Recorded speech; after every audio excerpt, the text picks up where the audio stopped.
Hello everyone, I am the storyteller and I am here to help you today. I know you use this video to fall asleep, so before that, like the video and subscribe to the channel.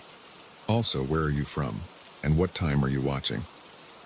Now get comfortable and relax. The first time it happened, I thought someone was dying outside my bedroom window.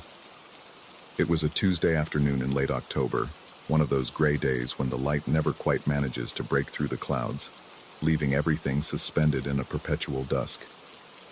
I'd been working the night shift at the warehouse for 3 months, and my sleep schedule had become a twisted thing. Snatches of rest stolen during daylight hours, while the rest of the world moved forward without me. I was drifting somewhere between consciousness and sleep when the voices started. At first, they were just murmurs, indistinct sounds filtering through the cheap aluminum blinds that covered my ground floor apartment window. The building was old, its walls thin enough that I'd grown accustomed to hearing fragments of my neighbors' lives, footsteps overhead, muffled television programs, the occasional argument that would spiral up from the courtyard. But these voices were different. They carried an urgency that made my skin crawl, a desperate quality that suggested something terrible was unfolding just beyond my view. I tried to move, to get up and investigate, but my body had already surrendered to that familiar prison of sleep paralysis. My limbs felt like they were encased in concrete, my chest compressed by an invisible weight that made each breath a conscious effort.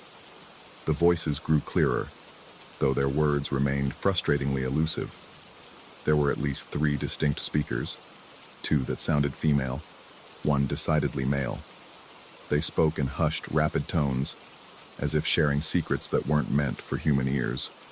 I strained to make out their words, my heart hammering against my ribs as the paralysis held me captive. Then, cutting through the urgent whispers like a blade through silk, came a single word, spoken in a voice so harsh and guttural it seemed to scrape its way up from some subterranean throat. Banana! The effect was immediate and absolute. The voices stopped. The oppressive weight on my chest lifted. My fingers twitched, then my toes. And suddenly, I could move again. I bolted upright, sweat soaking through my t-shirt, and stumbled to the window. My hands shook as I pulled the cord to raise the blinds. The courtyard was empty. Completely, utterly empty. I stood there for several minutes, scanning every shadow, every corner where someone might hide. Nothing. The autumn wind pushed dead leaves across the cracked concrete, but there was no sign that anyone had been there at all. Over the following weeks, I told myself it had been a particularly vivid hypnagogic hallucination. Sleep paralysis was notorious for producing terrifying auditory and visual experiences, and working nights had clearly disrupted my brain's ability to distinguish between sleep and waking states. I'd read about it online, found comfort in the clinical explanations and message board posts from others who'd experienced similar episodes. But then it happened again. This time, the word was pickles, shouted with the same grinding, inhuman voice that seemed to originate from somewhere much deeper than any throat should allow. Again, the immediate cessation of the whispered conversation. Again, the empty courtyard when I finally managed to reach the window. By the 4th episode, I'd started keeping a notebook beside my bed. Each incident followed the same pattern. The urgent voices growing more distinct but never quite intelligible, followed by that single absurd word that ended everything instantly. The words were always ridiculous. Spaghetti, rubber duck, cheese grater, spoken with such violent intensity that they seemed to tear through the fabric of whatever was happening outside my window. I began to notice other details. The episodes only occurred during afternoon naps, never during my nighttime sleep before work. The temperature in my room would drop noticeably just before the voices started, enough that I could see my breath in small puffs. Most disturbing of all, I started to realize that despite the paralysis, despite my inability to move or speak, part of me was beginning to anticipate the ridiculous conclusion to each episode with something that felt uncomfortably close to amusement. The first time I caught myself almost smiling when the gravelly voice shouted, "Marshmallow." I knew something was seriously wrong. Dr. Peterson, my physician, suggested I was experiencing a combination of sleep deprivation, and stress-induced hallucinations. She prescribed sleeping pills and recommended I consider switching to day shifts. The pills helped with the insomnia, but did nothing to stop the episodes. If anything, they seemed to make the voices clearer, more persistent. I started researching sleep paralysis more seriously, diving deep into medical journals and case studies. What I found should have been reassuring. Sleep paralysis affected millions of people worldwide, often accompanied by auditory hallucinations and feelings of presence. The brain, caught between sleep and waking states, could conjure incredibly realistic sensory experiences. But none of the literature mentioned voices that seemed to need something from the person experiencing the paralysis. None described entities that appeared to feed on specific emotional responses, because that's what it felt like was happening. With each episode, I became more convinced that whatever was speaking outside my window wasn't content to simply whisper among themselves. They wanted something from me, and somehow, they'd learned that the absurd interruptions could provoke the exact response they sought. The realization crystallized during what I came to think of as the rubber chicken episode.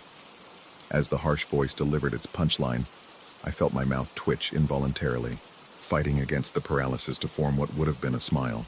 In that moment, I understood with horrible clarity that whatever was out there had discovered my weakness, that despite my fear, despite the terror that gripped me during each episode, some primitive part of my brain found their ridiculous outbursts genuinely funny. And they knew it. I tried everything I could think of to break the cycle. I moved my mattress away from the window, bought blackout curtains to replace the blinds, even slept in the living room for a week. Nothing worked.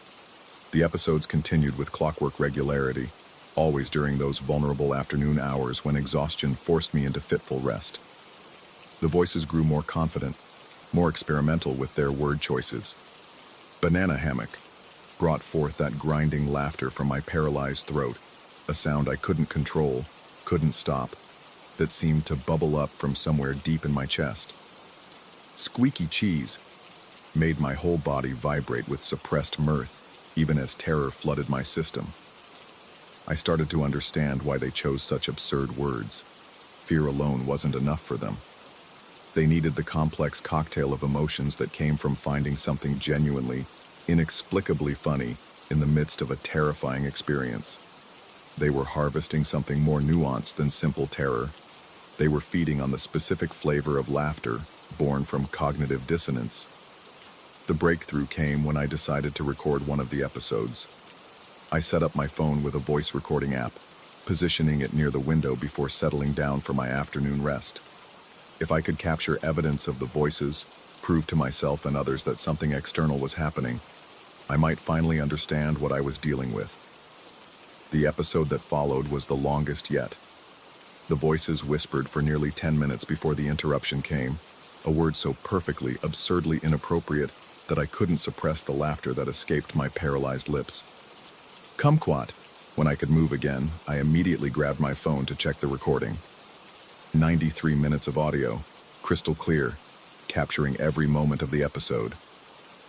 My blood turned to ice water as I listened to the playback.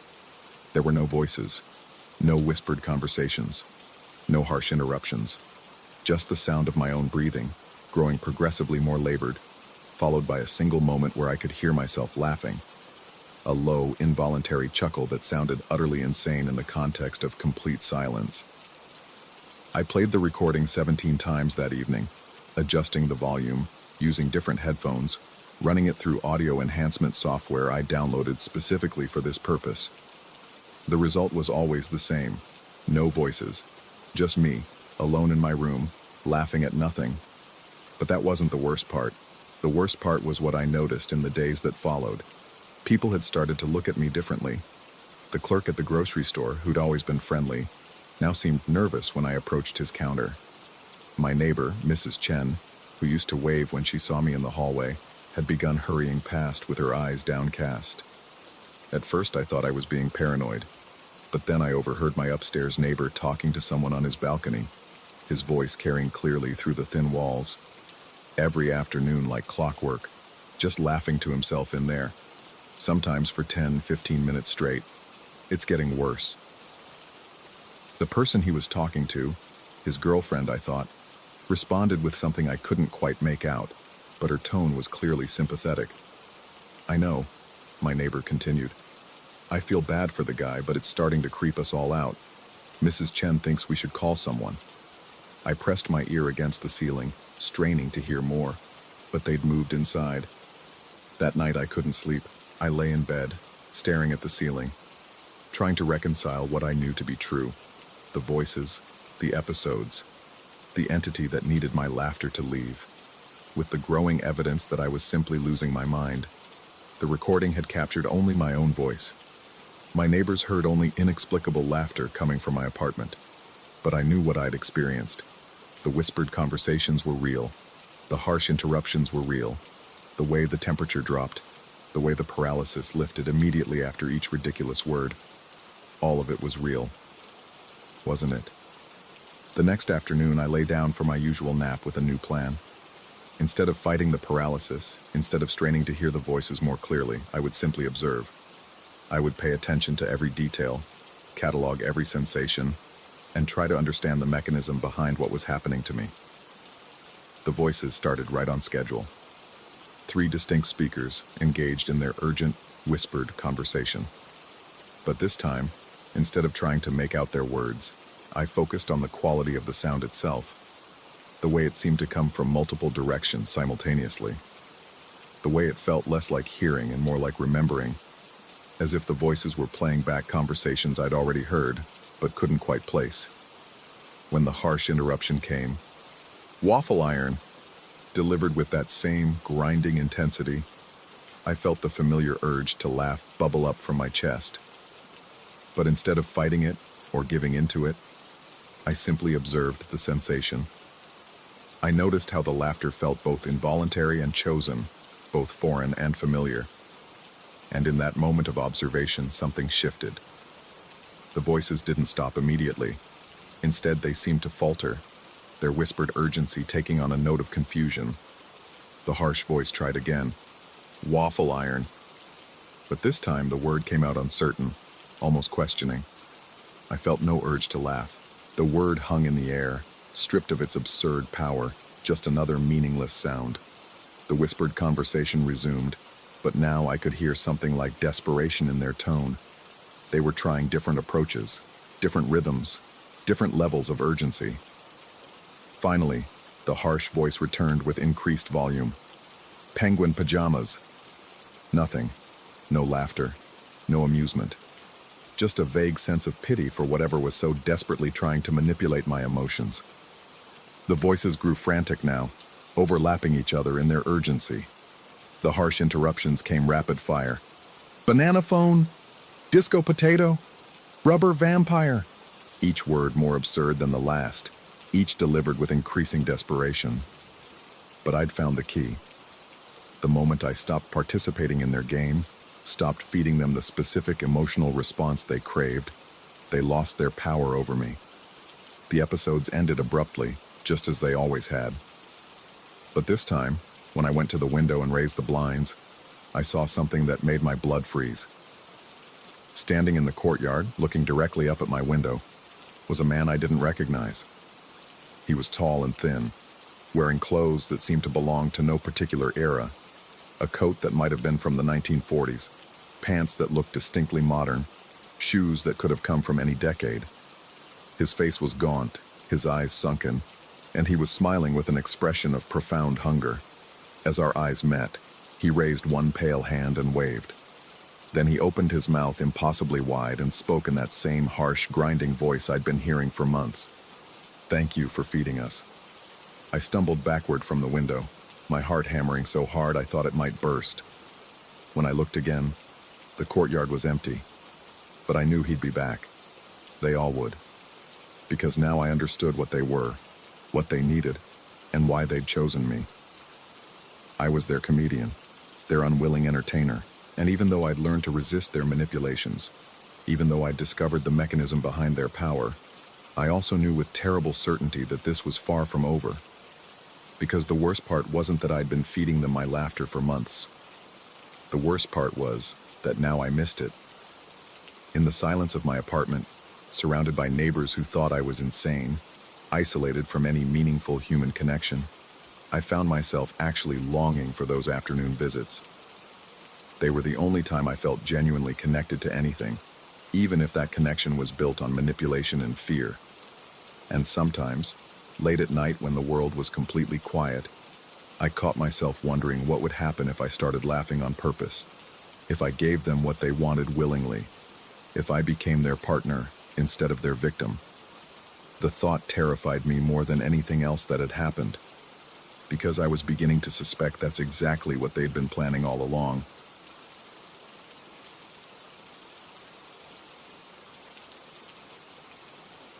Story 2.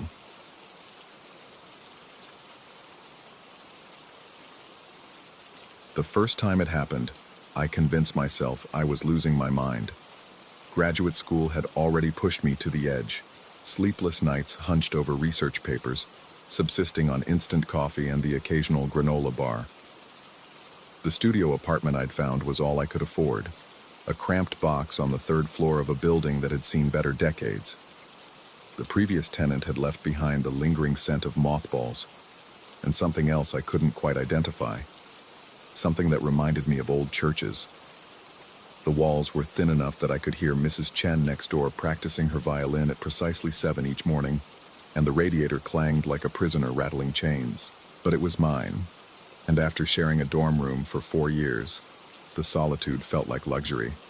That first evening when Jake and Sarah came over, I was grateful for the company. We'd been friends since undergrad, and their presence filled the hollow spaces of my new home with familiar laughter. Sarah brought wine, Jake brought his guitar, and for a few hours the apartment felt less like a temporary shelter and more like a beginning. We were maybe an hour into catching up when I heard it, a sound so soft I initially mistook it for the building's old pipes settling. A low, melodic humming that seemed to emanate from somewhere deep within the walls themselves.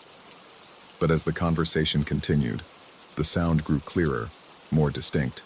Gregorian chant, hauntingly beautiful and completely impossible. I excused myself to check the neighbors, thinking perhaps Mrs. Chen had expanded her musical repertoire, but the hallway was silent, and the melody seemed to follow me, growing stronger as I returned to my apartment. Sarah and Jake hadn't noticed anything, absorbed as they were in Jake's story about his new job at the research lab. That's when I felt for my keys in my pocket and found nothing. The keys had been there moments before. I distinctly remembered the familiar weight of them, the way the metal felt warm against my leg through the fabric. But now my pocket was empty, and the chanting seemed to pulse with newfound intensity, as if responding to my discovery. I searched frantically, trying not to alarm my friends.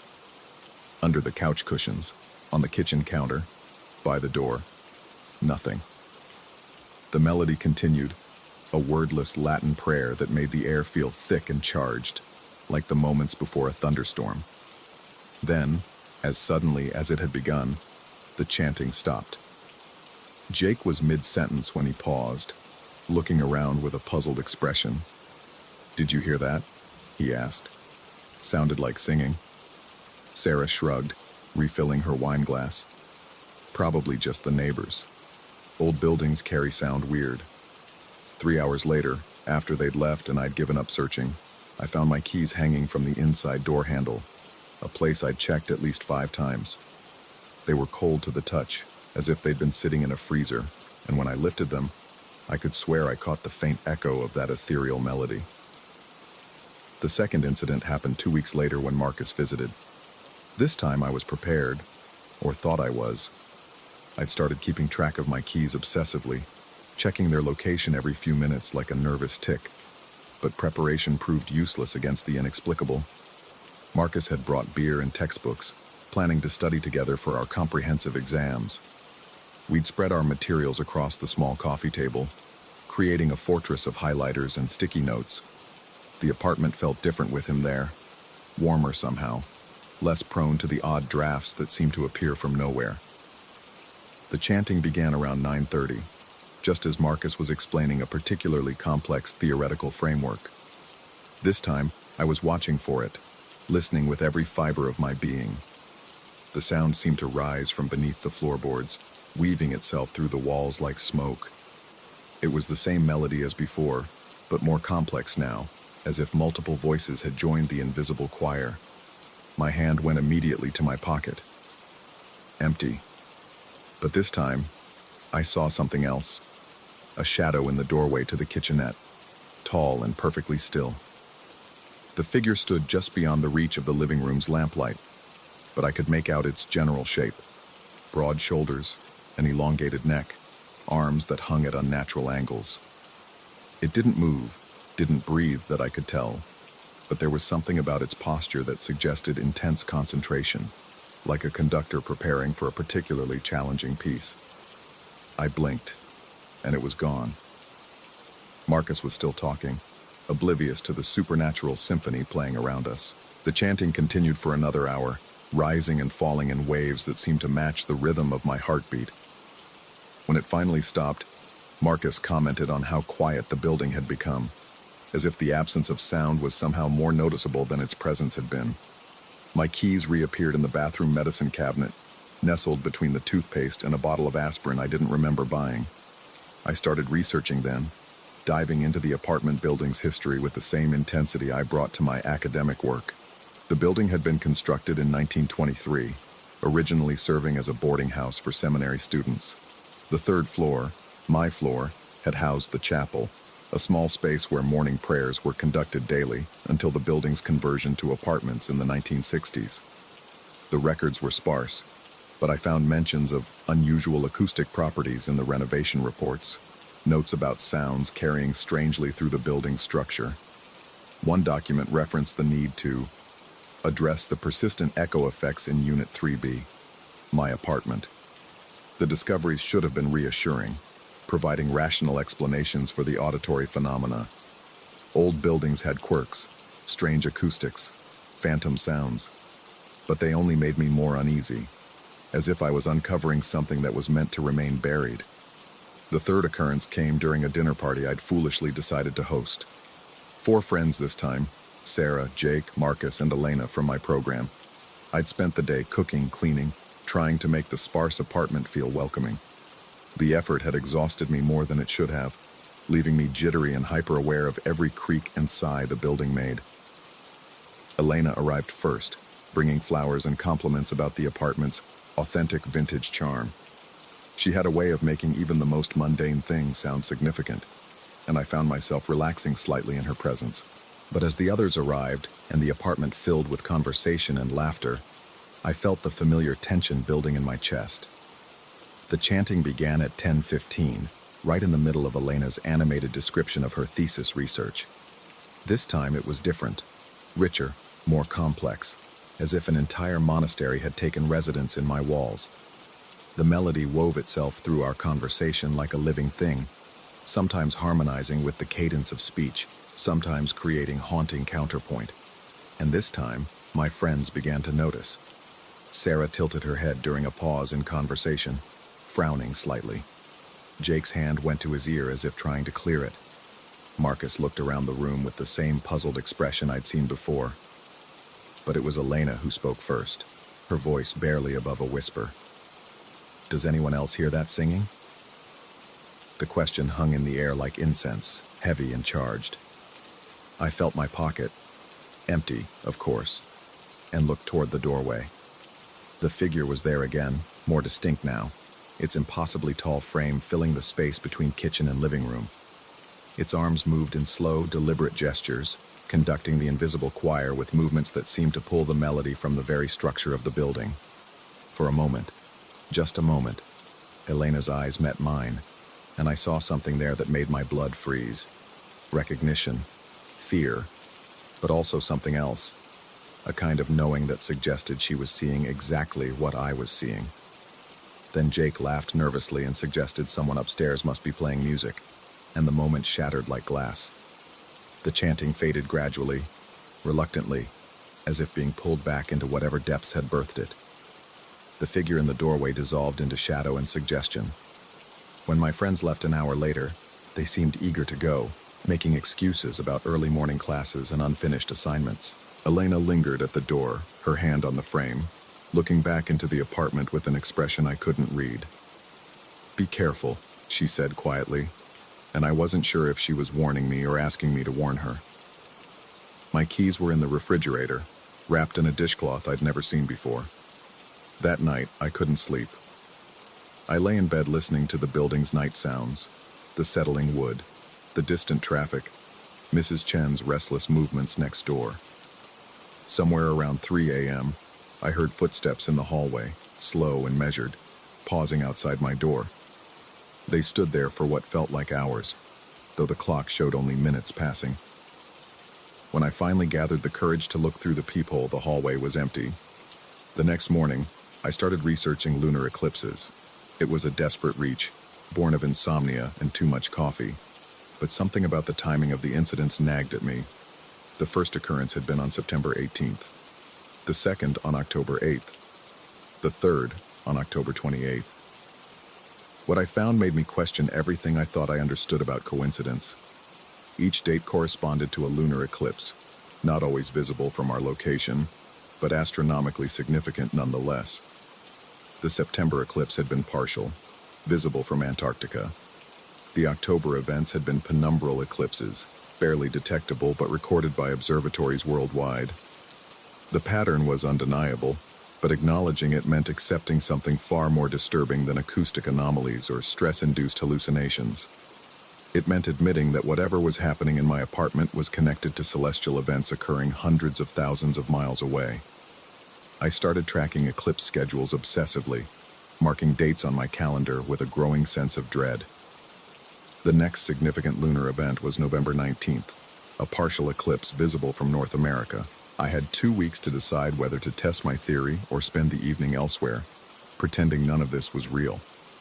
But even as I made plans to stay with Jake that night, I knew I wouldn't follow through. The apartment had become more than my home. It had become a laboratory, and I was both researcher and test subject. The thought of missing the next occurrence, of not knowing what might happen or what I might learn, was unbearable. Besides, there was Elena's reaction to consider. The way she'd looked at me, the warning in her voice, suggested I wasn't the only one experiencing something beyond normal explanation. If this was madness, it might be contagious. If it was real, it might be dangerous to ignore. I spent the intervening days in a state of heightened awareness, cataloging every sound, every shadow, every moment when my keys felt heavier or lighter than they should. The apartment began to feel like a living thing, breathing around me, watching me with invisible eyes. Even in daylight, I caught glimpses of movement in my peripheral vision, suggestions of presence that vanished when I turned to look directly. The building's other residents started nodding to me in the hallways with expressions that seemed knowing, as if they were privy to secrets I was only beginning to understand. Mrs. Chen's violin practice took on new urgency, her melodies sometimes echoing the Gregorian fragments that haunted my memory. The superintendent, an elderly man I'd barely noticed before, began appearing at odd hours, always near my door, always with some excuse about checking pipes or testing smoke detectors. November 19th arrived gray and cold, the kind of day that seemed to leach color from everything it touched. I'd invited no one over, but found myself preparing anyway, cleaning the apartment, arranging furniture, setting out snacks as if expecting guests. The compulsion felt foreign yet familiar, like muscle memory from someone else's life. As evening approached, I felt the familiar tension building in my chest, but amplified now, electric with possibility and dread. I checked my keys obsessively, keeping them in my hand rather than my pocket, feeling their weight and warmth like a talisman against whatever was coming. The eclipse would reach maximum at 9:42 p.m. local time. At 9:30, the chanting began. But this time was different. This time I understood that I was not alone in my vigil. This time I realized that some invitations are issued in frequencies the conscious mind cannot detect, sent out on celestial tides to anyone sensitive enough to receive them. The keys in my hand grew cold as winter metal, and I watched, truly watched, as they faded from visible to translucent to gone, disappearing not into space but into some adjacent reality, where Gregorian melodies served as bridges between what is and what might be. The tall figure in my doorway raised its arms, and for the first time, I saw its face. It was my own.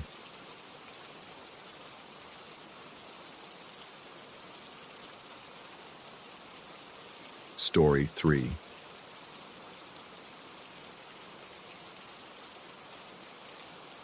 The first time it happened, I convinced myself it was a malfunction.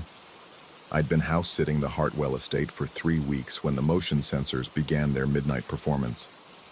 The sprawling mansion sat on 12 acres of Connecticut woodland, and Marcus Hartwell, CEO of some pharmaceutical conglomerate, had hired me to maintain the property while he spent 6 months in Singapore.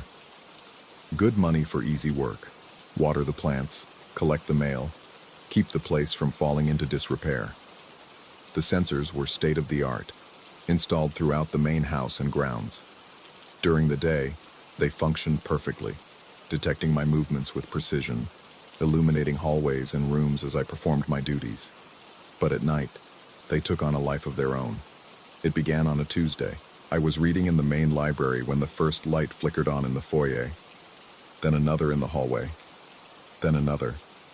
A steady progression of illumination moving through the house like a slow-burning fuse. I followed the trail, expecting to find a raccoon, or perhaps a deer that had triggered the outdoor sensors. But the path led methodically through the mansion's corridors, up the main staircase, and out through the back terrace doors.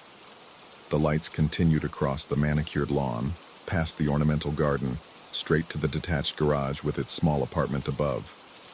The motion sensors there blazed to life one by one, creating a luminous staircase leading to the second-floor entrance. I stood at the bottom of those wooden steps, flashlight heavy in my hand, and felt the first whisper of wrongness. The night air carried no sound of retreating wildlife. No rustling in the bushes, no snap of breaking twigs. Just silence, thick and expectant. The apartment door stood slightly ajar. I climbed those steps with the careful deliberation of a man who knows he's crossing a threshold he can't uncross. The motion sensor at the landing triggered as I approached, flooding the small entryway with harsh white light. I pushed the door open and stepped inside. The sadness hit me like a physical weight. It wasn't my sadness. I understood that immediately. This was something older, deeper, more profound than any emotion I'd ever experienced. It pressed against my chest, made my throat constrict, filled my eyes with tears I couldn't explain. The apartment itself was unremarkable. A studio layout with basic furniture, kitchenette, small bathroom. Everything clean and undisturbed, as if waiting for an occupant who would never arrive. But the feeling was overwhelming. As if the very walls were saturated with grief, as if despair had seeped into the foundation stones and now radiated outward like heat from a furnace. I left quickly that first night, telling myself it was the isolation getting to me. 3 weeks alone in a mansion could affect anyone's mental state. The next morning, I called Hartwell's assistant and asked about the apartment. She mentioned it had been used for a live-in groundskeeper years ago, but had been empty since the previous caretaker left. Nothing more. The lights stayed quiet for a week. Then they started again. This time, I was prepared. I set up a chair in the library with a clear view of the foyer and waited. At 2:17 a.m., the first sensor activated, then the second. The same deliberate progression through the house, across the grounds, up to the garage apartment. I followed again, driven by a curiosity that felt less like my own with each step. The sadness was waiting for me, stronger this time. It seemed to recognize me, to wrap around me like an old coat. I explored the apartment more thoroughly, searching for any clue that might explain the sensation. In the bathroom medicine cabinet, I found a prescription bottle. The label was mostly faded, but I could make out part of a name. Omus Brennan, and a date from 3 years ago. Antidepressants. The pieces began forming a picture I didn't want to see. Over the following nights, the pattern repeated with metronomic regularity. The lights would activate, always following the same path, always leading me to that apartment where sorrow hung in the air like fog. Each visit, the sadness grew more familiar, more welcoming. I began to understand its texture, its depth. It was the sadness of profound loneliness, of dreams abandoned, of a life that had slowly drained of color until only gray remained. I researched Thomas Brennan. Local newspaper archives revealed little, a brief mention in an obituary section. Thomas Brennan, 34, former groundskeeper at the Hartwell estate, found deceased in his apartment. No foul play suspected. The date matched the prescription bottle, but the research only deepened the mystery. According to the records, Brennan had been found in his own apartment downtown, not in the garage apartment. He'd never lived there. The groundskeeper position had been eliminated 2 years before his death when Hartwell downsized the maintenance staff. I tried to dismiss the lights after that, to ignore their nightly summons, but they grew more insistent. The sensors would activate in rapid succession, casting frantic shadows through the house. Sometimes they would pulse, on, off, like a heartbeat or a distress signal. The urgency was unmistakable. On the night I finally stopped following them, I learned why they needed me there. I sat in the library, determined to break the cycle, reading while the lights performed their desperate dance. But as the house fell back into darkness, I heard it. Footsteps on the gravel path outside, slow and measured, moving toward the main house. My blood turned to ice water. The footsteps circled the mansion methodically, pausing at each window, each door. I could track their progress by the subtle shift of shadows, the faint crunch of dried leaves. When they reached the French doors of the library, they stopped. The handle turned. I sat frozen, watching the door swing open to reveal nothing but empty darkness. The footsteps entered the room, moving across the hardwood floor with impossible heaviness for something I couldn't see. They approached my chair, circled it once, twice, then stopped directly in front of me. The temperature plummeted. My breath came out in visible puffs, and in that glacial air, I felt a presence lean close, felt it studying me with the intensity of desperate hope. The whisper, when it came, seemed to rise from the floorboards themselves. "Why won't you come?" I understood then with crystalline clarity. The lights weren't malfunctioning. They weren't even being triggered by motion. They were being activated by will, by need, by something that had been waiting in that apartment for 3 years. Something that had mistaken me for someone else. Something that believed I was Thomas Brennan coming home. But Brennan had never lived there, had never even worked there when he died. So what was waiting for him? What had been calling to him through circuits and sensors, through the electronic nervous system of a smart home that somehow bridged the gap between the living and the lost? I followed the lights that night, as I knew I would, as I'd always been meant to. The sadness welcomed me like an old friend. But underneath it now I sensed something else. A terrible, patient hunger. The apartment felt different, more solid somehow, as if my repeated visits had strengthened whatever dwelt there. In the corner where I'd never looked before, I found them. Dozens of photographs scattered across a small table. Pictures of the Hartwell estate, taken from various angles, at different times of day. Pictures of the garage apartment, the windows, the door, and in several of them, taken with a telephoto lens from the tree line, a figure barely visible in the apartment windows. Thomas Brennan had been watching this place, obsessing over it. The prescription bottle, the depression, the final desperate act. It all made sense now. He'd been drawn here, compelled by something he couldn't understand or resist, just as I was being drawn. The photographs were signed on the back in fading ink. One day I'll belong there. One day I'll be home. But he'd never made it. He died alone in his downtown apartment, 3 miles away from this place that had called to him. And now, something was using his unfulfilled longing, his desperate need to belong somewhere, to draw others into its web. I ran from the apartment that night, but I knew it was too late. The sadness followed me now, clung to my clothes, my skin, my thoughts. During the day, I found myself staring out the library windows at the garage apartment. At night, I lay awake listening for the soft click of motion sensors activating. The lights still guide me. Every night, the same path through the house, across the grounds, up those wooden steps. And every night, the sadness grows a little deeper, a little more familiar. The apartment feels more like home with each visit. I've stopped questioning whether it's real or a manifestation of isolation-induced psychosis. The distinction has become meaningless. What matters is that something needs me there, needs me to complete a journey that Thomas Brennan never finished. And I'm beginning to understand that I want to complete it too. The prescription in my name arrives tomorrow. I left specific instructions with the pharmacy. The lights are calling again. I can see them through the library windows, that familiar procession of illumination leading the way home. The motion sensors aren't malfunctioning and I'm not being followed by them. I'm the one who activates them now. I'm the one drawing the path. And tomorrow night, I think I'll finally understand why the apartment has been waiting so long for someone to stay. Story 4.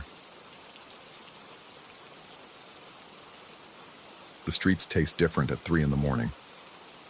There's something about the way asphalt breathes in the pre-dawn hours, exhaling the day's accumulated heat and exhaust in slow, poisonous sighs. The city sheds its daytime skin after midnight, revealing something rawer underneath. A network of shadows and empty doorways that seem to pulse with their own malevolent heartbeat. I've been walking these same routes for 8 months now, ever since the insomnia claimed me completely, and I've learned to read the subtle language of the darkness. The bagel shop on Meridian closes at 10, but Marcus, the night baker, leaves day-old everything bagels in a paper bag by the dumpster. He pretends not to notice when I take them, the same way I pretend not to notice the way his hands shake when he locks up. We're all haunted by something in this city. The difference is most people have the luxury of sleeping through their demons. I discovered Henry 3 weeks into my nocturnal wandering, hunched against the brick wall behind the old Paramount Theater. His cardboard sign read, "Veteran, anything helps," but his eyes held something deeper than simple desperation. They held recognition, as if he'd been waiting for me specifically to round that corner with my brown paper bag and restless energy. The first time I offered him a bagel, he looked at me with those watery blue eyes and said, "You're the coffee girl." I'd never seen him before in my life. "Coffee girl?" I asked, settling down beside him on the cold concrete. The alley smelled like stale beer and something organic and unpleasant, but Henry himself was surprisingly clean. Just worn down, like old leather left too long in the rain. "You smell like coffee," he explained, accepting the sesame bagel with hands that trembled slightly. "Even in the middle of the night, most folks, they smell like whatever they last ate, or their soap, or their troubles. But you always smell like fresh coffee." I didn't tell him I hadn't touched coffee in months.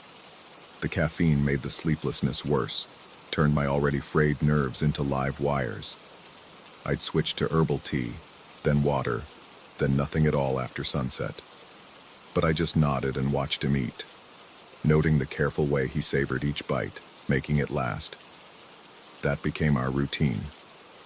I'd collect the bagels around 11:30, walk the circuitous route through downtown that somehow always led me past the Paramount by 3:15, and Henry would be there. We'd share the food in comfortable silence, occasionally exchanging observations about the night's peculiarities, the way certain streetlights flickered in Morse code patterns, the fact that the same stray cat always appeared exactly 4 blocks from the theater, the persistent sound of footsteps that seemed to echo our own but never quite matched our rhythm. It was Henry who first noticed the photographer. "There's someone following you," he said one Tuesday morning, not looking up from his plain bagel. His voice carried the matter-of-fact tone people use when discussing the weather. "Been watching you for 3 nights now." The skin between my shoulder blades prickled, responding to some primal warning system I'd thought civilization had bred out of me. "How do you know?" "Because he stops when you stop, hides when you turn around. And he's got one of those cameras, the kind that makes that little whirring sound when it focuses." I'd heard that sound. Subtle, almost subliminal, like a mechanical whisper following me through the empty streets. I'd attributed it to the city's ambient noise, electrical transformers, air conditioning units, the distant hum of late-night traffic.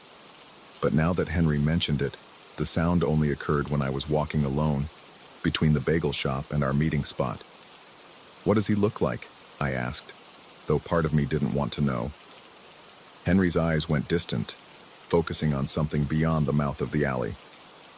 Medium height, dark coat, one of those baseball caps pulled down low. Keeps his distance, but he's persistent, patient. He paused, chewing thoughtfully. The kind of patient that means trouble. That night I varied my route. Instead of taking Meridian to 5th, then cutting through the business district, I went north on Elm, circled back through the residential area, approached the theater from the opposite direction. It added 20 minutes to my walk, but I told myself the extra exercise might help with the sleep situation. The whirring sound followed me anyway. By the time I reached Henry, my heart was performing an irregular percussion against my ribs. Sweat had gathered at the base of my neck despite the October chill, and every shadow seemed to conceal watching eyes. Henry took one look at my face and nodded knowingly. "He adapted," the old man said.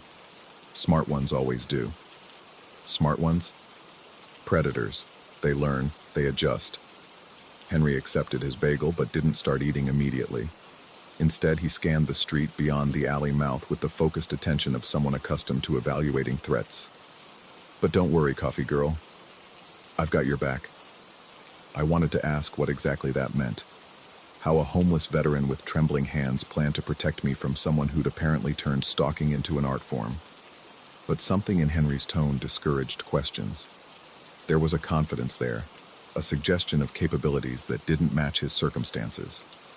The next few nights passed in escalating tension. I tried different routes, different times, even skipped the bagel pickup entirely one evening and walked straight home.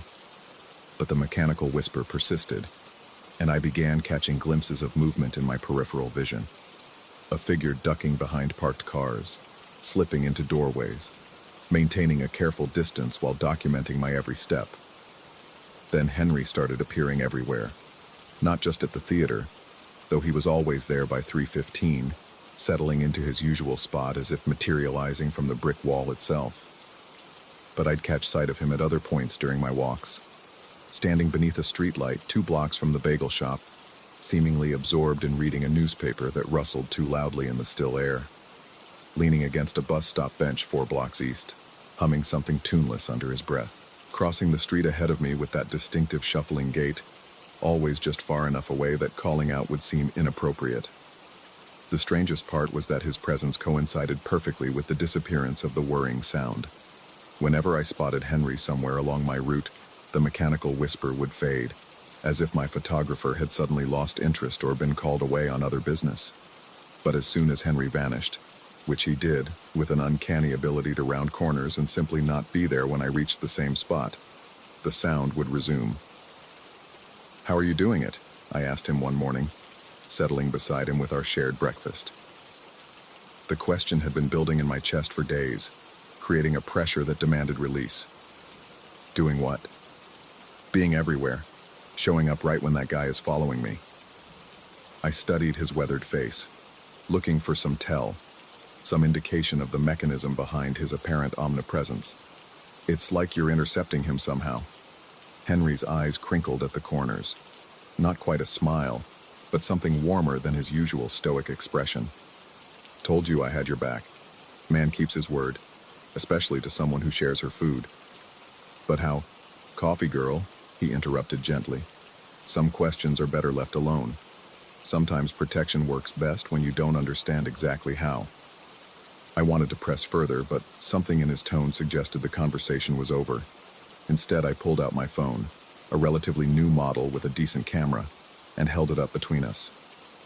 "Mind if I take a picture? I've been walking these streets for months, and you're the only good thing about them.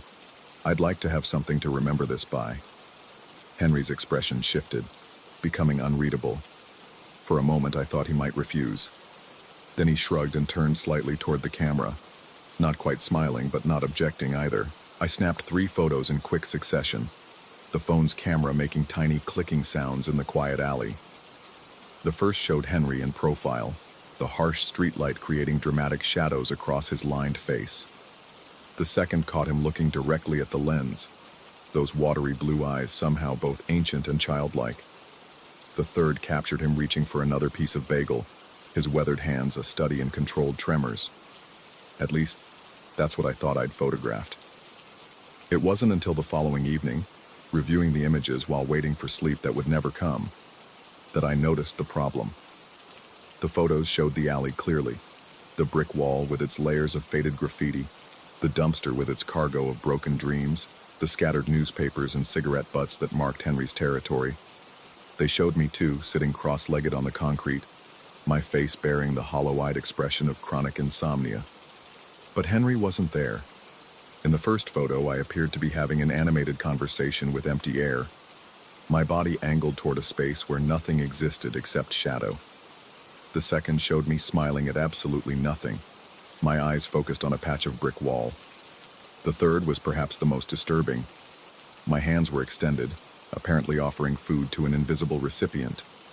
I stared at the images until my eyes burned, zooming in and adjusting the brightness, looking for some technical explanation. Camera malfunction, unusual lighting conditions, some quirk of digital photography that could make a person disappear from an image while leaving everything else intact. But the photos were otherwise perfect. Every detail was crisp and clear, except for Henry. Sleep finally came that morning, but it brought no rest. I dreamed of empty alleys and mechanical whispers, of cameras that captured truth instead of reality, of protection that couldn't be photographed because it came from places cameras couldn't see. I woke at sunset with the taste of coffee in my mouth and the absolute certainty that I needed answers. The bagel shop felt different that night. Marcus avoided eye contact when I approached the dumpster, and his hand shook more violently than usual as he pretended to clean the counter through the window. The paper bag seemed lighter, containing only 2 bagels instead of the usual 4 or 5. Even the everything seasoning looked sparse, as if the universe was gradually withdrawing its small kindnesses. My route to the theater took on a dreamlike quality.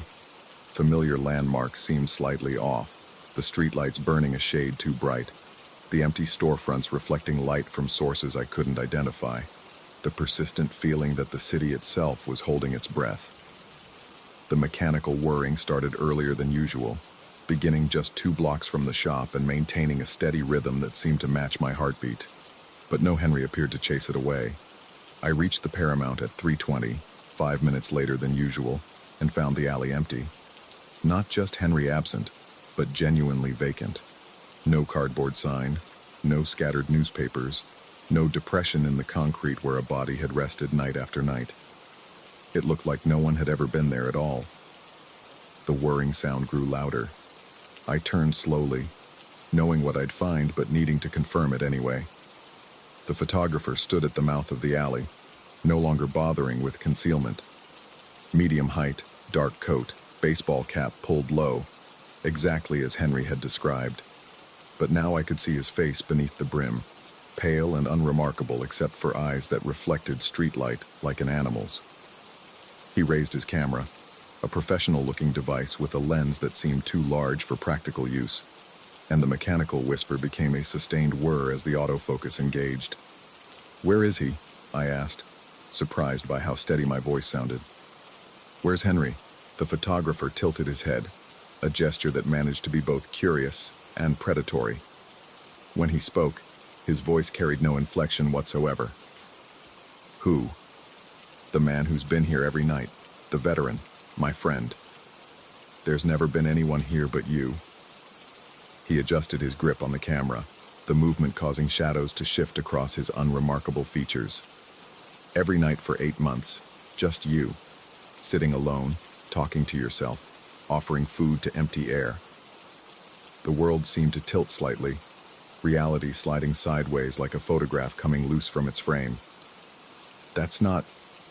I have pictures." "Show me." With trembling fingers, I pulled out my phone and navigated to the photos from the previous night. The photographer stepped closer, maintaining his camera's focus on my face while glancing at the small screen. His expression didn't change as he viewed the images of me sharing bagels with absolutely nothing. "Impressive," he said finally. "Most people don't maintain the delusion so consistently. Usually they catch themselves after a few weeks. But 8 months of detailed conversations with an imaginary protector? That takes dedication." "He's not imaginary." But even as I said it, doubt crept into my voice like cold water filling a cracked foundation. He knows things. He warned me about you. You warned yourself about me. Your subconscious recognized the threat and created a guardian to manage your fear. The photographer lowered his camera slightly, though he continued watching me with those two bright eyes. It's actually quite beautiful, from a psychological perspective. The mind's ability to construct elaborate defense mechanisms when faced with unacceptable reality. What reality? That you've been walking alone through empty streets for months, slowly losing your grip on consensus reality. That the homeless veteran who shares your food and protects you from danger exists only in your head. That the person following you, documenting your decline, isn't some random predator. The alley felt smaller suddenly, the walls pressing inward like the city was collapsing around us. Then who are you? The photographer smiled for the first time, an expression that somehow made his unremarkable face deeply unsettling. I'm Dr. Mitchell, Coffee Girl. I've been trying to help you for months. Coffee Girl. The phrase hit me like cold water, carrying implications I wasn't ready to process. You can't be. I'm a psychiatrist at St. Mary's Hospital. You've been coming to our emergency room twice a week, reporting a homeless veteran who disappears from photographs. The staff has been monitoring your deterioration with growing concern. He gestured with his camera toward the empty alley. This is intervention, not predation. But the pictures, I whispered, holding up my phone like a talisman. He's not in any of the pictures. Because he was never there. Mental constructs don't photograph, no matter how real they seem to the person experiencing them. Dr. Mitchell's voice carried what might have been compassion, though it was difficult to tell through the clinical detachment. The question now is whether you're ready to accept help, or if you need us to pursue involuntary commitment. The world became very quiet. Even the city's ambient noise, traffic, air conditioning, electrical hum, seemed to fade into background static. I looked at the empty concrete where Henry should have been sitting, where his cardboard sign should have been propped against the wall, where traces of our shared meals should have littered the ground. Nothing. No evidence that anyone except me had ever occupied this space. The coffee smell, I said desperately. He always said I smelled like coffee. You work at a coffee shop downtown. The scent clings to your clothes even after your shift ends. Dr. Mitchell raised his camera again, the mechanical whir resuming its steady rhythm. I've been documenting your nightly visits here for my research, chronicling the progression of your condition. Research? Sleep deprivation psychosis with protective hallucinations. It's rare to observe in such detail. The camera clicked several times in rapid succession.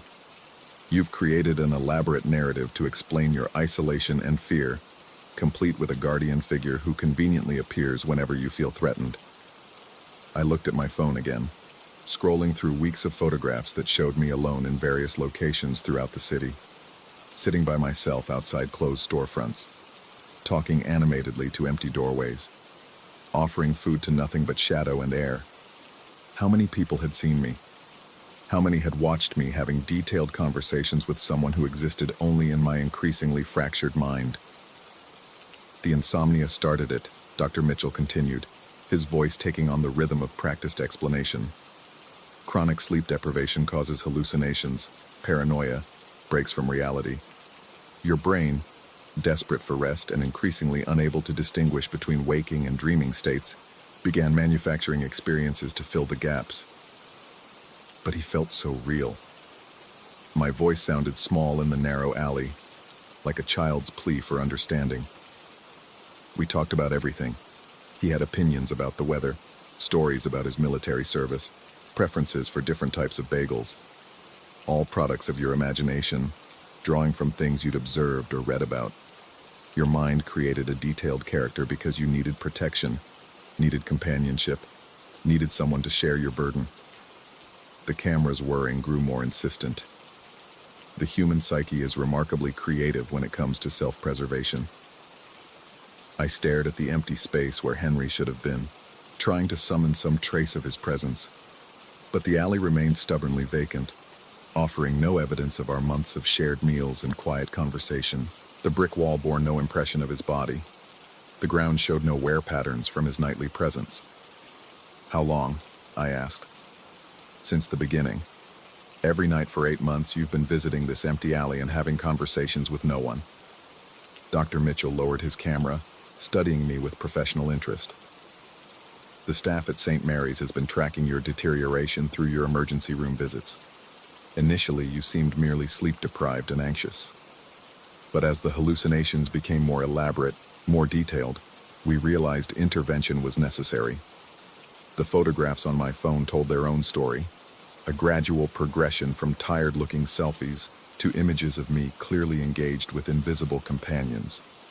In the earliest shots, I appeared to be merely resting in various locations. But as the weeks passed, the photos showed increasingly animated interactions with empty space. My expressions ranging from laughter to deep concentration to obvious distress. "The bagels," I said weakly. "Someone's been eating the bagels." "You've been eating them yourself, probably without realizing it." Dissociative episodes often involve actions performed without conscious awareness. Dr. Mitchell gestured toward the dumpster behind the bagel shop. "Marcus has been concerned about you for weeks, watching you take food and then stand in the alley talking to yourself while eating both portions." The revelation hit me like physical force, doubling me over with its implications. Months of carefully constructed reality crumbled in the space between one breath and the next. Henry, my protector, my friend, my anchor to something resembling human connection, had never existed outside my own desperate need for companionship. "What happens now?" I asked, though I wasn't sure I wanted to know. "Now we get you help. Medication to address the sleep disorder and stabilize your brain chemistry.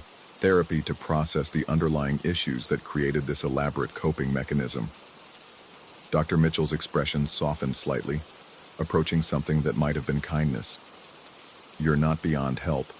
This is treatable, manageable, but it requires acknowledging that what you've been experiencing isn't real." I looked around the alley one more time, searching for some trace of Henry's presence, some evidence that our shared hours hadn't been elaborate self-deception. The brick walls remained silent. The concrete offered no comfort. Even the scattered newspapers I'd attributed to Henry's presence now seemed like ordinary urban debris, blown into place by wind and coincidence. "Coffee girl," Dr. Mitchell said gently, using Henry's name for me. "Are you ready to come with me?" The nickname felt different in his mouth, clinical rather than affectionate, a label rather than an endearment. But it carried the same recognition, the same sense of being seen and known. Perhaps that recognition had always come from within myself, my exhausted mind creating external validation for my existence. I nodded slowly, pocketing my phone and its gallery of conversations with no one. The mechanical whir of Dr. Mitchell's camera continued as he documented this final moment, adding it to his research on the elaborate lengths the human psyche will pursue to protect itself from unbearable isolation. As we walked toward the mouth of the alley, I caught a whiff of something familiar in the air. Fresh coffee, strong and bitter and somehow comforting. For just a moment I thought I heard Henry's voice in the wind, calling me coffee girl one last time. But when I turned around, the alley was empty. It had always been empty. The camera clicked once more, capturing my backward glance, preserving this moment of final recognition for whatever purpose Dr. Mitchell's research might serve. Then we emerged onto the street, leaving behind the space where my protection had lived and died in the span of 8 months of sleepless nights.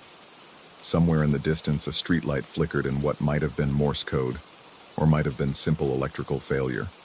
The city breathed its pre-dawn sigh, preparing for another day of hiding its true face behind familiar surfaces.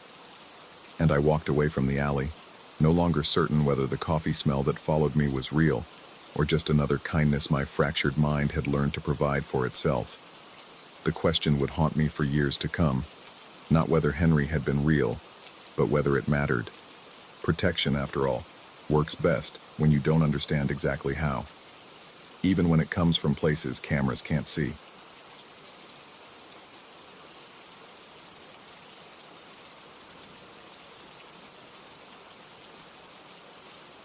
Story 5.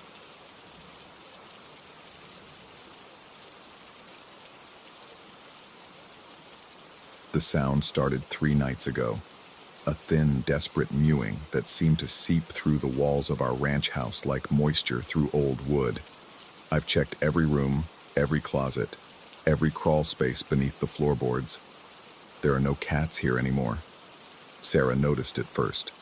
My half-sister has always had better hearing than me, probably from years of working the early shift at Henderson's Market, where the refrigeration units hum at frequencies that would drive most people insane. She mentioned it casually over coffee, her fingers drumming against the ceramic mug in that nervous rhythm she'd developed since the troubles started.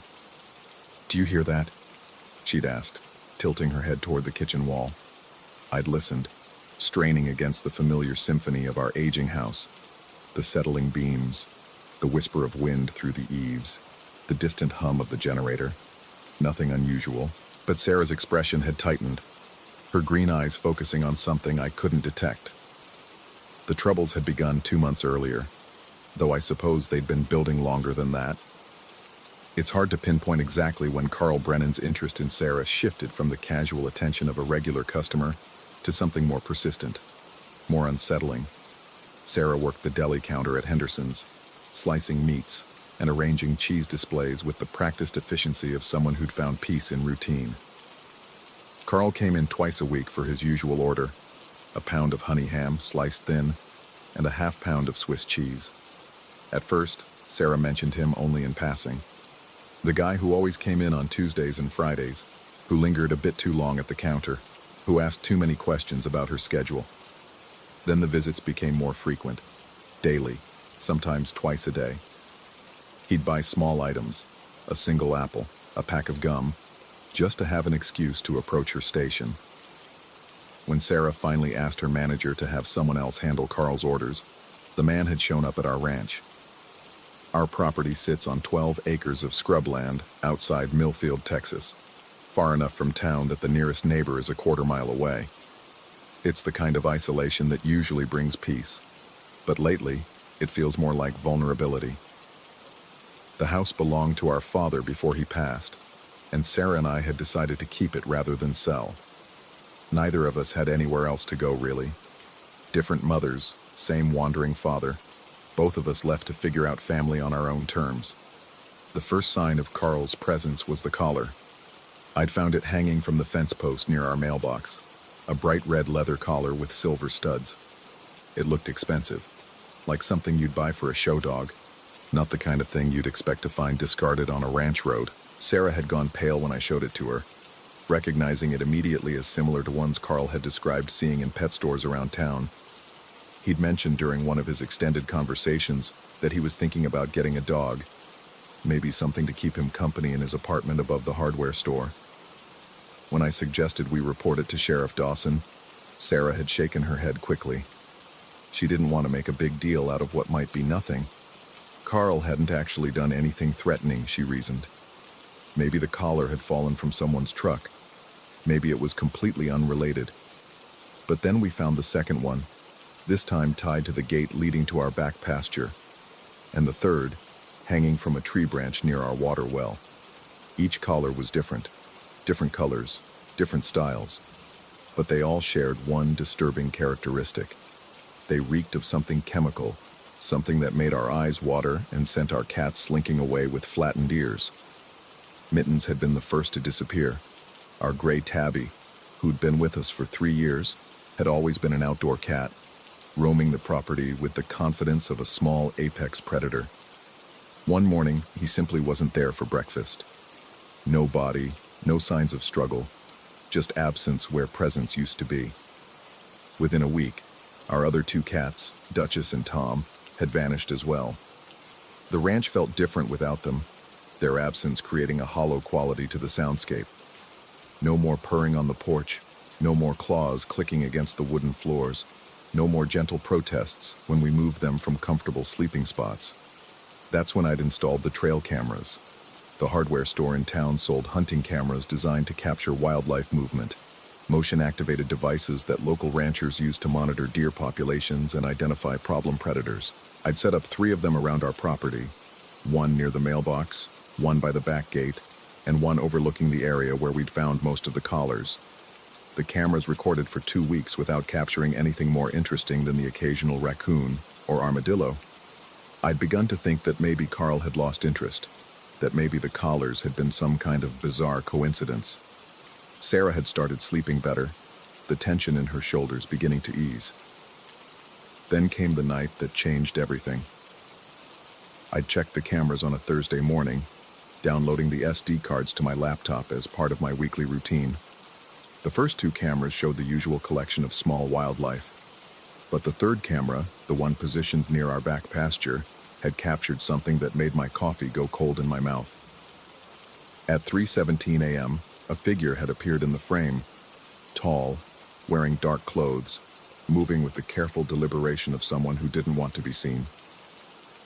The image quality was grainy, but the silhouette was unmistakably human. The figure had carried a shovel, and over the course of 17 minutes, I watched him dig a hole near the fence line, place something inside, and then carefully cover it again. I'd grabbed a flashlight and hurried outside, Sarah following despite my protests. The ground where the camera had recorded the digging was disturbed, no question about it. Fresh dirt, a slight depression in the earth. But when we dug down with our own shovels, we found nothing. The hole was empty, the soil loose and dark, smelling of something organic and unpleasant. That had been 6 days ago. Since then, the property had felt different, charged with a tension that made the air itself seem thicker. Sarah had taken to checking the locks on all the doors twice before bed, and I'd found myself listening to every sound the house made, cataloging each creak and whisper as either familiar or potentially threatening. And then the meowing had started. The first night, I'd convinced myself it was coming from outside. Maybe a stray cat that had wandered onto the property, drawn by some lingering scent from our missing pets. I'd spent an hour with a flashlight, searching the areas around the house, calling softly and listening for responses. Nothing. The second night, the sound had seemed closer, more distinct. It came in short bursts, 3 or 4 plaintive cries followed by long periods of silence. Sarah had heard it too this time, and we'd searched the house together, checking closets, looking under furniture, even climbing into the cramped attic space. The sounds had stopped the moment we started actively looking. Now, on the third night, the meowing was undeniably coming from inside the walls themselves. I'd pressed my ear against the drywall in different rooms, trying to pinpoint the source. In the kitchen, the sound seemed to come from behind the refrigerator. In the living room, it emanated from somewhere near the fireplace. In our bedrooms, it whispered from behind the headboards, but it was always just out of reach, always just beyond the next wall. Sarah had stopped eating regularly. I'd find her standing in doorways, head tilted, listening to sounds I couldn't hear. When I asked her about it, she'd shake her head and claim she was fine, but her eyes held a glassy quality that reminded me of someone running a fever. "It's Mittens," she'd said the previous evening, her voice barely above a whisper. "I know his voice. He's trying to tell us something." I'd wanted to argue, to point out the impossibility of what she was suggesting, but the certainty in her voice had stopped me. Sarah wasn't prone to flights of imagination. She was practical, grounded, the kind of person who balanced checkbooks and remembered to change the oil in her car. If she believed she was hearing our missing cat, something was seriously wrong, either with the situation or with us. Tonight, the sounds were more frequent, more urgent. They came from different directions, sometimes simultaneously, as if multiple cats were calling from various points within the walls. The meowing had taken on an almost conversational quality, with pauses that seemed to invite responses, inflections that suggested questions being asked. I'd tried recording the sounds with my phone, but the playback revealed only the ambient noise of the house. No meowing, no cat voices. Nothing but the familiar soundtrack of settling wood and distant wind. Either the microphone wasn't sensitive enough to pick up whatever we were hearing, or we were hearing things that weren't really there. The thought had been circling my mind for days, growing stronger with each inexplicable sound. Maybe the stress of Carl's harassment, combined with the loss of our cats and the disturbing footage from the trail camera, had triggered some kind of shared psychological break. Maybe Sarah and I were feeding off each other's anxiety, creating auditory hallucinations that felt real because we both desperately wanted our cats to be alive, to be recoverable. But then why did the sounds seem to respond to us? Earlier this evening, I'd experimented with calling Mitten's name softly. The meowing had intensified immediately, becoming more urgent, more focused. When I'd moved toward the kitchen, the sounds had seemed to pull away, leading me deeper into the house. When I'd stopped, they'd stopped too, as if waiting for me to catch up. Sarah had noticed the pattern as well. She'd begun following the sounds through the house like someone navigating by audio compass, her movements becoming more fluid and confident as the evening progressed. Watching her, I'd felt a chill that had nothing to do with the temperature. The meowing was getting louder now, more insistent. It seemed to be coming from the basement, though we'd checked down there multiple times. The sound echoed strangely in the confined space, bouncing off concrete walls and creating harmonics that made it difficult to determine the actual source. I'd noticed something else tonight. The trail camera positioned near the back gate had been moved. Not dramatically, but enough that its field of view was now focused on the house, rather than the pasture. I'd checked the SD card, but there was no footage of anyone adjusting the camera. It was as if the device had repositioned itself. Sarah was standing by the basement door now, her hand resting on the knob. She'd been there for nearly 10 minutes, listening to sounds that seemed to be growing stronger, more complex. The meowing had developed layers. High, plaintive cries overlaid with deeper, more guttural sounds that didn't quite sound like any cat I'd ever heard. "They're down there," she said without turning around. "They're all down there, and they're scared." I wanted to tell her that cats don't survive for weeks without food and water, that whatever we were hearing couldn't be our missing pets. I wanted to suggest that we call someone, a doctor maybe, or at least Sheriff Dawson. But the sounds were so convincing, so desperate and familiar, that part of me was beginning to believe that maybe impossible things were possible, that maybe Carl Brennan had done something beyond simple harassment, something that defied rational explanation. The basement door opened with its familiar creak, and Sarah began descending the wooden steps. The meowing intensified immediately, coming from every direction at once, a chorus of feline voices that seemed to welcome her approach. I followed, my flashlight beam dancing across the familiar landscape of storage boxes and forgotten furniture. The sounds were overwhelming down here, echoing off the concrete walls with an intensity that made my ears ring, but as I swept the flashlight beam across the basement, I saw nothing. No cats. No hiding places where cats could be concealed. No evidence of any living thing other than the two of us. Sarah had stopped in the center of the basement, her head tilted back, listening to something above us. The meowing was definitely coming from overhead now, from the space between the basement ceiling and the first floor. But we'd crawled through that area just yesterday, searching for any sign of our missing pets. There was nothing up there but insulation and spider webs. "Do you hear them calling our names?" Sarah asked, her voice dreamy and distant. I listened carefully, straining to make sense of the cacophony of sounds surrounding us. The meowing did seem to have patterns, rhythms that might be interpreted as attempts at communication.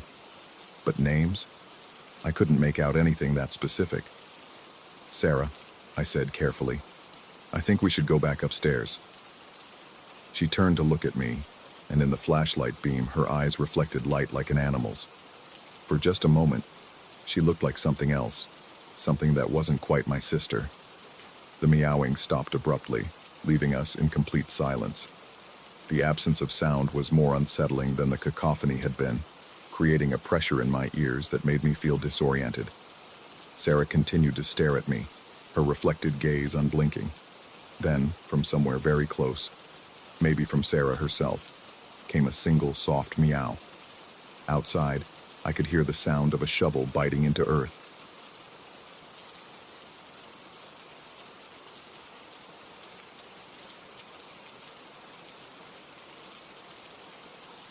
Story 6.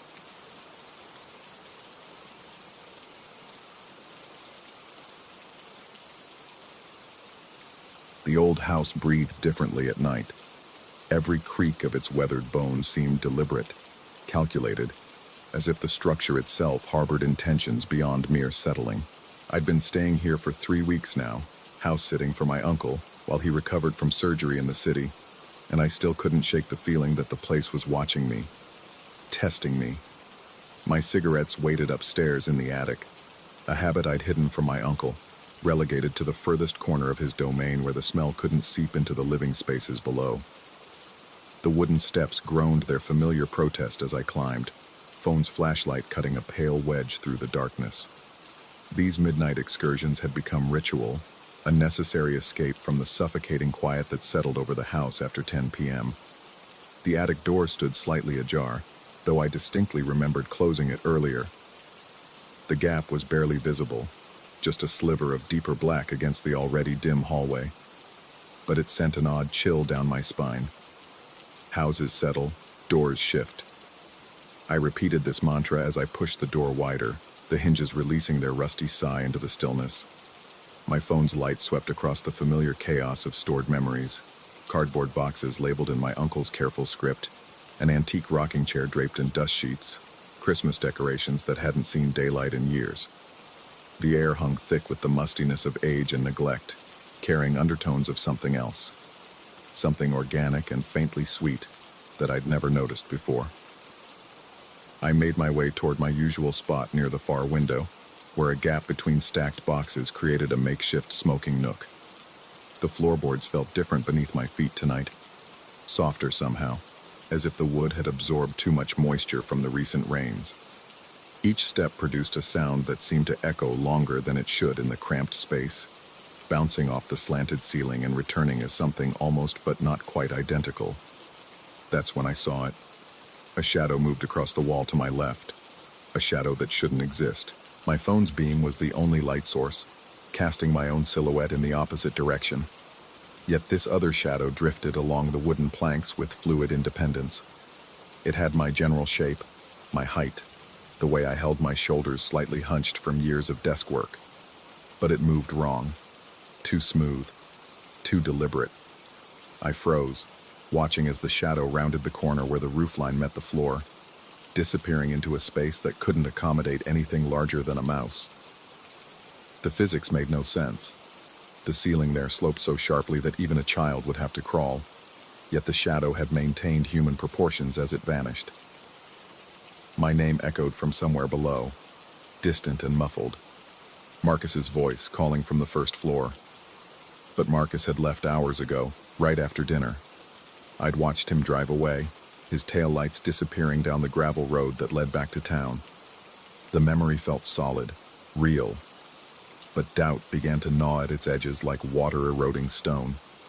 The cigarette pack crinkled in my trembling fingers as I fumbled for a lighter, desperate for the familiar ritual to ground me in something tangible. The small flame bloomed in the darkness, casting dancing orange light across the attic's contents. Everything looked normal in the flickering glow. Too normal, as if the space were trying too hard to convince me of its innocence. I took a long drag, holding the smoke in my lungs until they burned, then exhaled slowly into the stagnant air. The nicotine should have calmed my nerves, but instead it seemed to sharpen my senses, making me hyper-aware of every sound, every subtle shift in the shadows that surrounded me. The attic felt smaller than usual, the walls pressing inward with each passing second. Another call from below, clearer this time. Definitely Marcus, definitely saying my name. But how could that be possible? Had he returned? Had he never left? The uncertainty clawed at my mind, unraveling the careful logic I'd built around the evening's events. Memory felt suddenly unreliable, like trying to hold water in cupped hands. I moved closer to the spot where the shadow had disappeared, crouching to examine the junction of wall and floor. The wood here was different, darker, almost black in places, with a texture that seemed to shift under my phone's light. When I reached out to touch it, my fingers met not solid timber but something yielding, slightly warm, that recoiled at my contact. The cigarette fell from my lips, the ember hissing as it hit the floor. In the sudden darkness that followed, I heard it, a sound like fabric dragging across wood, slow and deliberate, coming from the impossible space where the shadow had vanished. Something was in there, something that shouldn't fit, shouldn't exist in a gap barely wide enough for storage. I scrambled backward, sweeping my phone's light frantically across the attic. Everything appeared normal again, boxes and furniture occupying their proper places. But the normalcy felt like a mask poorly fitted over something fundamentally wrong. The dragging sound continued, growing fainter but never quite stopping, as if whatever made it was retreating deeper into the house's hidden spaces. Marcus called again, his voice carrying a note of concern that made my chest tighten. 3 times now, each call more insistent than the last. But if he was really downstairs, why hadn't I heard his car return? Why hadn't the front door announced his arrival with its characteristic slam? The questions multiplied like bacteria in my mind, each one spawning 2 more doubts. I stood on unsteady legs, every instinct screaming at me to flee the attic, to race downstairs and confirm that Marcus was real, that I wasn't losing my grip on reality. But another part of me, a deeper, more primitive part, whispered warnings about what I might find waiting below. What if the voice wasn't Marcus at all? What if it was something else? Something that had learned to mimic his tone, his inflection, his way of shortening my name when he was worried. The floorboards groaned behind me, a sound too heavy and deliberate to be explained by the house's natural settling. I spun around, phone light sweeping across empty space, but the sound had already stopped. Silence pressed against my eardrums like deep water, broken only by the distant repetition of my name from somewhere in the house's depths. I began to back toward the attic door, keeping my light trained on the space where the shadow had disappeared. The darkness there seemed thicker now, more substantial, as if it were absorbing the phone's beam rather than being illuminated by it. Step by step, I retreated, fighting the growing certainty that something was watching me from within that impossible gap. The hallway felt like a sanctuary after the oppressive atmosphere of the attic, but the relief was short-lived. As I pulled the door closed behind me, I caught a glimpse of movement in my peripheral vision. Another shadow, this one human-sized and distinctly shaped, gliding down the corridor ahead of me. It moved without sound, without the subtle disturbances that should accompany a physical presence. No floorboard complaints, no whisper of clothing against skin. My heart hammered against my ribs as I followed the shadow's path with my light. But the hallway stretched empty before me. The beam revealed nothing but faded wallpaper and worn carpet, innocuous details that seemed to mock my growing terror. Yet I could feel it still, a presence that shouldn't exist, moving through the house with purposeful intent. The voice called again, closer now, definitely coming from the first floor. But there was something different about it this time, a subtle wrongness that I couldn't quite identify. The cadence was right, the pronunciation perfect, but it felt hollow somehow, like an echo of an echo, a recording played through speakers that couldn't quite capture the full range of human warmth. I descended the stairs slowly, each step a small act of courage in the face of mounting dread. The living room lay in darkness below, familiar shapes rendered alien by shadow and uncertainty. My phone's light picked out details one by one. The leather armchair where Marcus had sat earlier, the coffee table still bearing the rings from our beer bottles, the television's black screen reflecting my approach like a dead eye. But the room was empty. No Marcus. No sign that anyone had been here since I'd climbed to the attic. The front door remained locked, deadbolt engaged, security chain in place. The windows showed no disturbance, their frames sealed against the night. If Marcus had returned, he would have needed to materialize rather than enter. I called his name, my voice cracking slightly on the second syllable. No response came from the house's depths, but something else answered. A sound like footsteps directly overhead, pacing back and forth across the attic floor. Slow, measured steps that seemed to mirror my own movements from minutes before. Each footfall landed with deliberate precision, as if whatever made them was learning to walk like me. The temperature in the room seemed to drop several degrees, raising goosebumps along my arms despite the house's generally stuffy atmosphere. My breath misted slightly in the phone's light, a phenomenon that should have been impossible in the humid summer air. The house itself seemed to be holding its breath, waiting for something to happen. I moved through the first floor methodically, checking every room, every closet, every space large enough to conceal a human form. The kitchen stood empty, dishes drying in the rack where I'd left them. The guest bathroom showed no signs of recent use. My uncle's study remained locked, key hanging on its familiar hook beside the door, yet the footsteps continued overhead, maintaining their steady rhythm like a heartbeat in the house's wooden skeleton. As I stood in the darkened living room, phone light dancing across the ceiling as I tracked the sounds above, a new understanding began to crystallize in my mind. The shadow I'd seen, the one without feet that had disappeared into an impossible space, it hadn't been fleeing from me. It had been leading me away from something else, something that now walked through the attic, wearing the cadence of my movements, learning the weight of my step. The voice called my name again, but this time it came from above, from the attic. The same voice that had supposedly been summoning me from below, now emanating from the exact space I'd just fled. The impossibility of it made my knees weak, my grip on rational explanation slipping like sand through fingers. But it wasn't quite right, this overhead voice. Close enough to pass casual inspection, but missing some essential quality that made Marcus's speech distinctly his.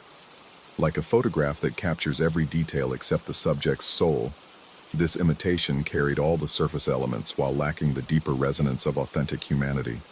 I found myself climbing the stairs again, drawn by a compulsion I couldn't fully understand. Each step felt like moving through thick honey, my body fighting against my mind's commands. The attic door stood open once more, though I distinctly remembered closing it. The darkness beyond seemed to pulse with malevolent life, breathing in rhythm with something that might have been laughter. The calling stopped as I reached the threshold. Silence reclaimed the house with sudden totality, as if someone had thrown a switch that controlled all sound. Even my own breathing seemed muffled, absorbed by the expectant quiet that pressed against me from all sides. I raised my phone, its light cutting through the darkness to reveal the attic exactly as I'd left it. Boxes, furniture, the gap where the shadow had vanished. But something was different now.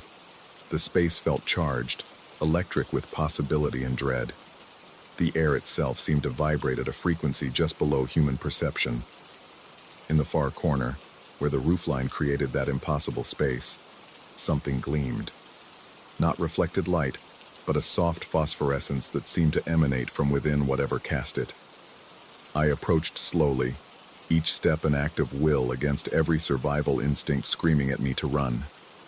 The glow came from a figure crouched in the narrow gap, folded impossibly small, yet maintaining human proportions. It faced away from me, showing only the curve of a familiar back, shoulders I recognized from years of friendship. But where feet should have been, the figure simply faded into shadow, dissolving into the darkness as if only partially materialized. It began to turn, movement slow and deliberate, and I realized with crystalline horror that I was about to see my own face looking back at me. Not Marcus, not some unknown intruder, but myself, or something wearing my appearance with the same hollow authenticity as the voice that had called my name. I stumbled backward, phone clattering to the floor, its light spinning wildly before settling at an angle that cast my shadow enormous against the opposite wall. For a moment, the shadow moved independently, reaching toward the figure in the corner with desperate hunger before snapping back to match my own movements. When I retrieved the phone, hands shaking so violently I could barely maintain my grip, the corner stood empty. No glow, no figure, no sign that anything had ever been there.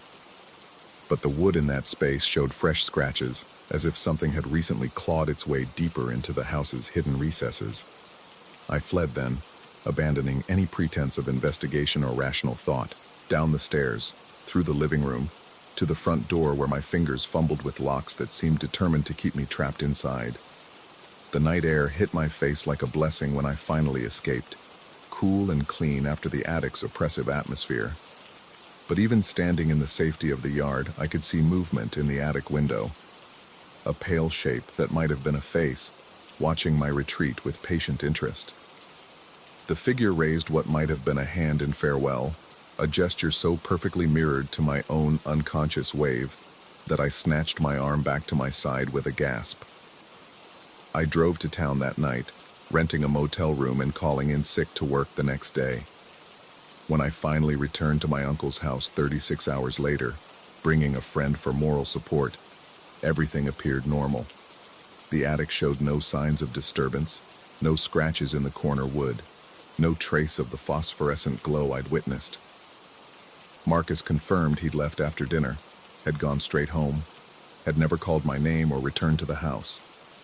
His confusion at my questions seemed genuine, unmarked by the hollow quality I'd detected in that impossible voice. We spent the evening drinking beer and laughing about old times, but I found myself watching his shadow carefully, noting how it moved in perfect synchronization with his body. I finished my house-sitting duties without incident, though I never returned to the attic for my cigarettes. When my uncle came home, he mentioned finding a pack in the kitchen trash, half empty and seemingly abandoned. He seemed puzzled by this waste, but didn't press for explanations I couldn't provide. Sometimes, in my own apartment months later, I catch my reflection moving just slightly out of sync with my motions. A fraction of a second delay, barely perceptible, as if the mirror world operates on a different timeline. These moments pass quickly, easily dismissed as tricks of light or fatigue. But they leave me wondering about the nature of identity, about what parts of ourselves we might unknowingly leave behind in dark places. I've never told anyone the complete truth about that night. How could I explain the impossible geometry of shadows, the voice that belonged to someone who wasn't there, the figure that wore my shape while lacking my substance? The rational mind rejects such testimony, files it under stress or sleep deprivation, or the kind of temporary break that can happen to anyone under the right circumstances. But late at night, when darkness settles over my apartment like a familiar blanket, I sometimes hear my name called from empty rooms. The voice is always almost right, nearly perfect in its imitation, missing only that essential quality that makes it truly mine. And I wonder if somewhere, in an attic or basement or hidden space between walls, something continues to practice being me, growing more convincing with each attempt, waiting for the moment when the imitation becomes perfect enough to step into the light. Story 7. The first time it happened, I thought it was sleep paralysis. Lying on my side in the darkness, I felt the mattress dip behind me, a slow, deliberate depression, as if someone had carefully lowered themselves onto the bed. The springs didn't creak. They simply yielded, accepting this new weight with the kind of resignation that comes from years of bearing burdens. Then came the arm, sliding around my waist with the certainty of a lover who had done this 1,000 times before. But the skin was wrong. Too cold, too smooth, like marble that had been stored in a morgue. I didn't dare move. Every muscle in my body had turned to stone, and my breathing came in shallow, controlled sips. The air carried something else now. Incense, thick and cloying, the kind they burned in old churches where the walls had absorbed decades of prayers and sorrow. Each breath brought more of it, coating the inside of my nose, my throat, my lungs, until I could taste antiquity itself. The arm tightened when I tried to breathe deeper, a silent warning that made my ribs ache. That was 3 weeks ago. Now I know better than to fight it. The apartment came furnished, which should have been my first red flag. Who leaves behind a perfectly good mattress, a mahogany dresser that looked like it belonged in a Victorian mansion, and curtains so heavy they blocked out the sun even at noon? The landlord, Mrs. Chen, had been eager to rent it, almost desperate. She'd quoted a price so low I'd immediately asked what was wrong with the place. Previous tenant moved out suddenly, she'd said, not meeting my eyes. Left everything behind, said he couldn't take the furniture where he was going. I'd assumed he'd moved across the country, or maybe out of the country entirely. It made sense, the kind of life changes that require starting completely fresh. I understood that impulse. What I didn't understand was why someone would abandon such beautiful furniture. The bed frame was solid wood, carved with intricate patterns that seemed to shift when I looked at them too long. Vines and thorns and faces that weren't quite faces. all flowing together in a design that hurt to follow. The mattress was the most comfortable I'd ever slept on, conforming to my body like it had been made specifically for me, or for someone exactly my size. The first week was bliss. I slept better than I had in years, deep and dreamless. The apartment was quiet, insulated from the city noise by those thick curtains and walls that seemed to absorb sound. I'd found myself working from home more often, reluctant to leave the cocoon of comfort I'd discovered. The second week, I started noticing the smell. It wasn't constant, just hints of it, usually in the evening when the shadows grew long and the apartment settled into its nighttime rhythm. Incense, but not the kind you bought at New Age shops. This was older, more complex. Frankincense, maybe, mixed with something else I couldn't identify. Something that made my mouth water and my stomach turn at the same time. I'd searched the apartment thoroughly, looking for the source. I'd checked every drawer, every closet, even pulled the furniture away from the walls. Nothing. The smell seemed to come from the air itself, as if the very molecules had been steeped in ancient rituals. By the third week, I'd convinced myself it was just the old building. These century-old structures held onto odors the way they held onto history. The incense was probably just echoes of previous tenants, maybe someone who'd been into meditation or religious practices. That's what I told myself right up until the first night I felt the mattress dip. The rational part of my mind cataloged every possible explanation. Sleep paralysis was the obvious one. That state between waking and sleeping where the brain played tricks, where the body remained immobilized while consciousness flickered like a dying light bulb. I'd experienced it before in college, during particularly stressful periods. The feeling of a presence in the room, the inability to move, the sensation of being watched or touched by something that wasn't there. But this felt different, more deliberate, more present. I started sleeping with the lights on, which helped for exactly 2 nights. The presence didn't seem to care about illumination. If anything, the harsh fluorescent bulb cast shadows that made the carved bed frame look even more unsettling, turning those almost faces into definite faces that watched me with carved wooden eyes. I bought new sheets, thinking maybe the previous tenant had left something in the fabric, some residue that was triggering these episodes. The Egyptian cotton I replaced them with was crisp and clean, smelling of nothing but detergent and fabric softener. The first night with the new sheets, I slept peacefully. The second night, I woke to find them soaked with the smell of incense, as if someone had been burning it directly under my nose all night long. I started keeping a journal, documenting each incident with the methodical precision of a scientist studying an unknown phenomenon. Time of occurrence, duration, intensity of the sensations, environmental factors. I measured the temperature of the room, checked for drafts, even bought an electromagnetic field detector after reading online that spirits supposedly affected electronic equipment. The data was frustratingly inconsistent. Sometimes the presence came early in the night, sometimes just before dawn. Sometimes the embrace was gentle, almost protective. Other times it felt possessive, jealous, angry when I tried to pull away or breathe too deeply. The incense smell varied too, sometimes barely perceptible, other times so strong it made my eyes water. The one constant was the coldness of the skin against mine, that marble smoothness that felt more real than my own warm flesh. I started researching the building's history, digging through city records and old newspaper archives. The structure dated back to 1887, built by a wealthy industrialist named Harrison Thorne who'd made his fortune in textiles. He'd lived here with his wife, Catherine, until her death in 1923. After that, he'd become a recluse, rarely leaving the building, spending his final years collecting religious artifacts from around the world. The newspaper article about his death mentioned the collection specifically. Mr.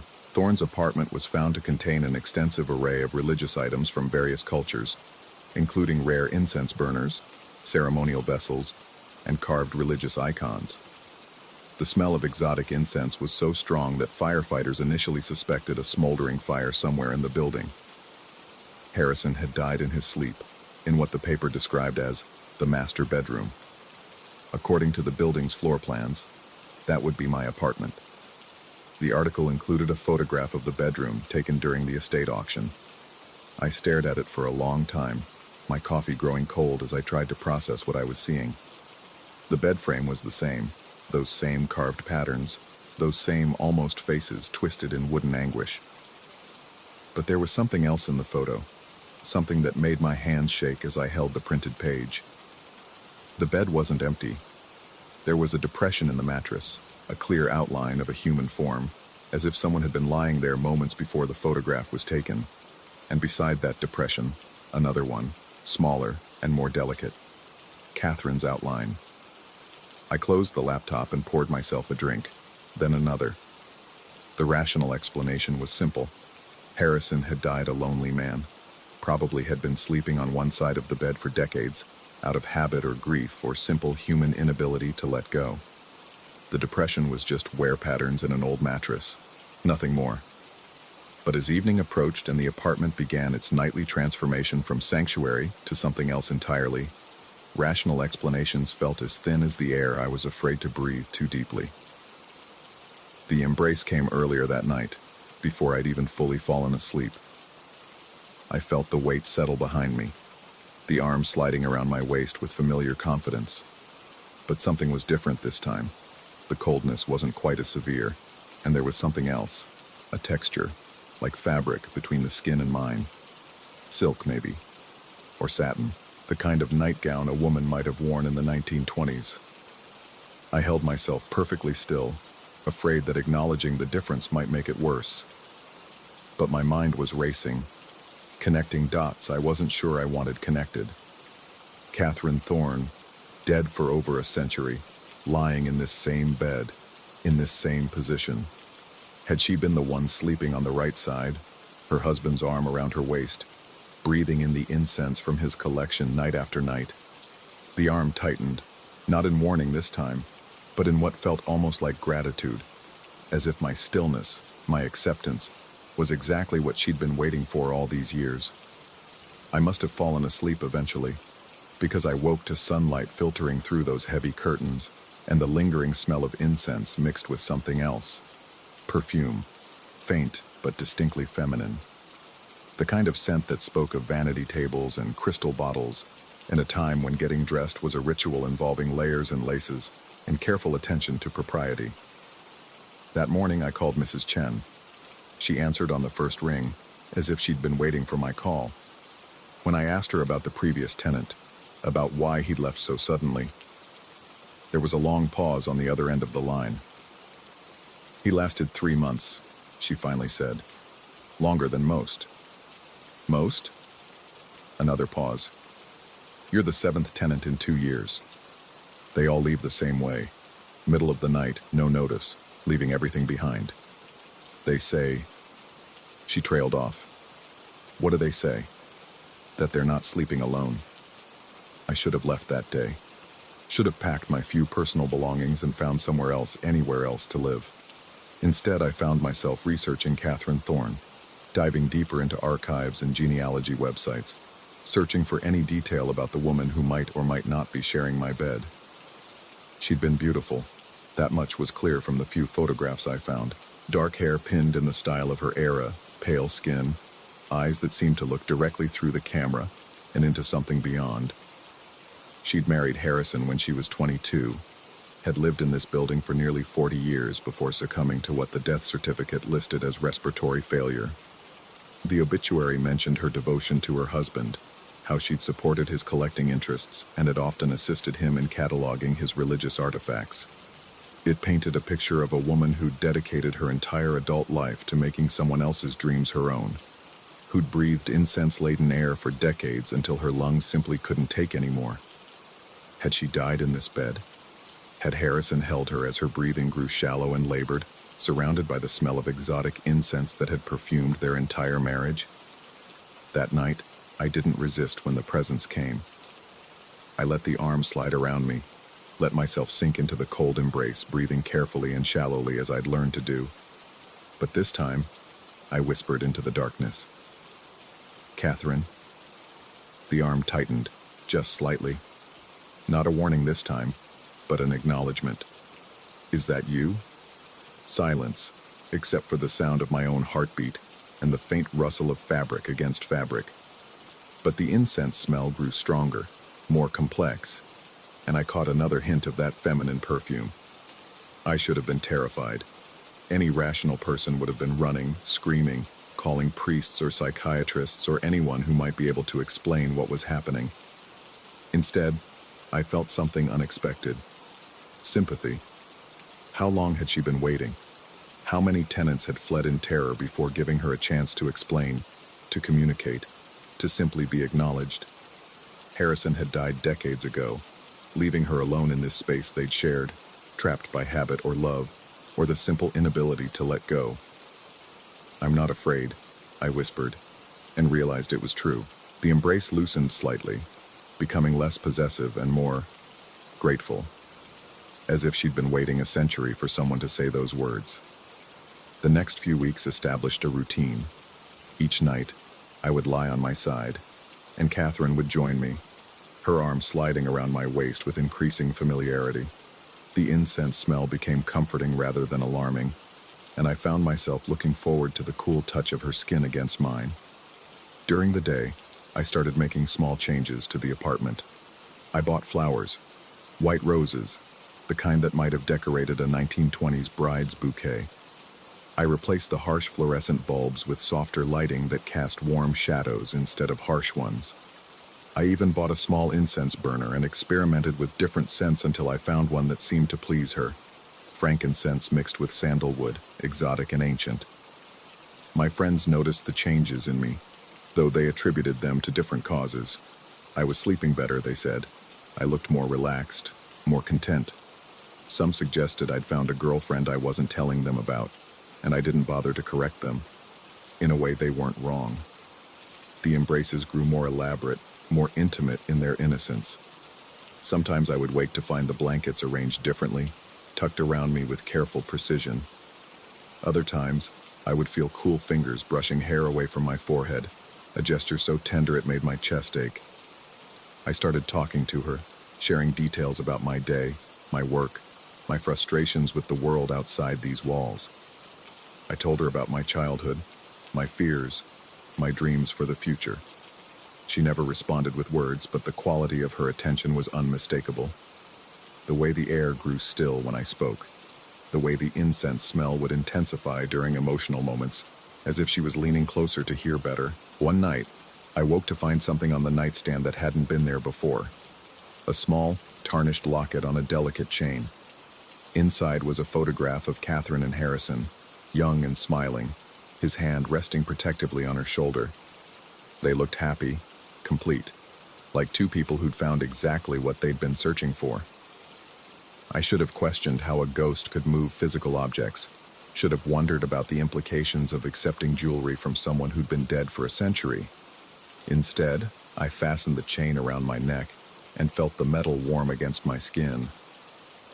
That night, the embrace was different again, warmer somehow, less desperate, as if she'd finally found what she'd been looking for too. The end came suddenly without warning. I woke one morning to silence, not just the absence of sound, but the complete absence of presence. The air felt flat, ordinary, devoid of the weight and richness that had characterized it for weeks. I called her name, waited for the familiar dip of the mattress, the cool touch of her arm around my waist. Nothing. I spent that day in a state of growing panic, convinced I'd done something wrong, somehow driven her away. I burned every type of incense I could find, rearranged the flowers, even spoke to the empty air in increasingly desperate tones. But the apartment remained stubbornly ordinary, just four walls and some old furniture. Nothing more. That evening, Mrs. Chen called. "I wanted to let you know," she said, her voice careful and measured. "We found some additional records about the previous tenants. Thought you might be interested." She didn't wait for my response before continuing. "Turns out the man who lived there before you, he didn't just move away. He was found 3 states over, in a psychiatric facility. Said he'd been living with a dead woman, claimed she'd been trying to take him with her to wherever she was going." My blood went cold. Take him with her? The doctor said it was a complete psychotic break, Delusions, hallucinations, the whole 9 yards. He's better now on medication, but he still insists it was real. Still wears this old locket he says she gave him. I touched the chain around my neck, feeling the weight of the tarnished metal against my skin. The interesting thing, Mrs. Chen continued, is that all 7 previous tenants ended up the same way. All of them claimed they'd been living with Catherine Thorne. All of them were found wearing identical lockets. All of them were eventually diagnosed with the same condition. What condition? A long pause. Shared psychotic disorder. Folie à deux. But between a living person and, well, something that wasn't supposed to be there. I'm writing this now as the sun sets and the apartment begins its nightly transformation. The air is growing heavy again, thick with the promise of incense and cold embraces. I can feel her stirring, waking from whatever realm she retreats to during the daylight hours. The rational part of my mind knows what Mrs. Chen was trying to tell me. That this is a delusion, a psychotic break triggered by something in this apartment. Gas leaks maybe, or mold, or just the power of suggestion combined with grief and isolation. That Catherine Thorne died in 1923 and has no more substance than the shadows cast by that carved bed frame. But I can feel the mattress beginning to dip behind me, the whisper of silk against cotton sheets. The air carries that familiar perfume, mixed with frankincense and sandalwood, and something else that might be the essence of longing itself. I should leave. I should pack my things and find somewhere new, somewhere without history or carved faces watching from wooden frames. I should seek help, medication, therapy, all the rational responses to an irrational situation. Instead, I'm going to close this journal and lie down on my side, facing away from the empty space that isn't empty at all. I'm going to breathe carefully and shallowly, letting the incense fill my lungs with ancient air. I'm going to accept the arm that slides around my waist, cold and smooth and real in all the ways that matter. Because maybe the others had it wrong. Maybe Catherine isn't trying to take anyone anywhere. Maybe she's just trying to find someone willing to stay. Someone who won't run when faced with the impossible reality of love that transcends death itself. The mattress is dipping now, and I can smell the perfume growing stronger. In a moment, I'll feel that familiar arm around my waist, that marble-smooth skin against mine. I'll spend another night held in an embrace that defies everything I thought I knew about life and death and the space between them. Tomorrow, I might pack my things and leave. I might seek help, find explanations, return to the ordinary world where the dead stay dead and the living sleep alone. But tonight, I'm going to close my eyes and let myself be held by someone who has been waiting far too long for someone like me. Someone fool enough or lonely enough or desperate enough to believe that some kinds of love are stronger than death, stronger than sanity, stronger than the fear of becoming another cautionary tale in Mrs. Chen's collection. The arm is sliding around me now, and the incense is so thick I can barely breathe. But I'm not fighting it anymore. I'm not fighting any of it. After all, there are worse things than madness, and there are worse things than being loved.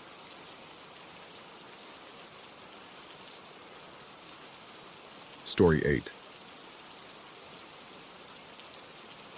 The first time I noticed him, he was standing beneath the flickering streetlight outside my apartment, a shadow carved from the October darkness. His silhouette remained perfectly still, while the light above stuttered between amber warmth and cold void, casting his features in an endless dance of revelation and concealment.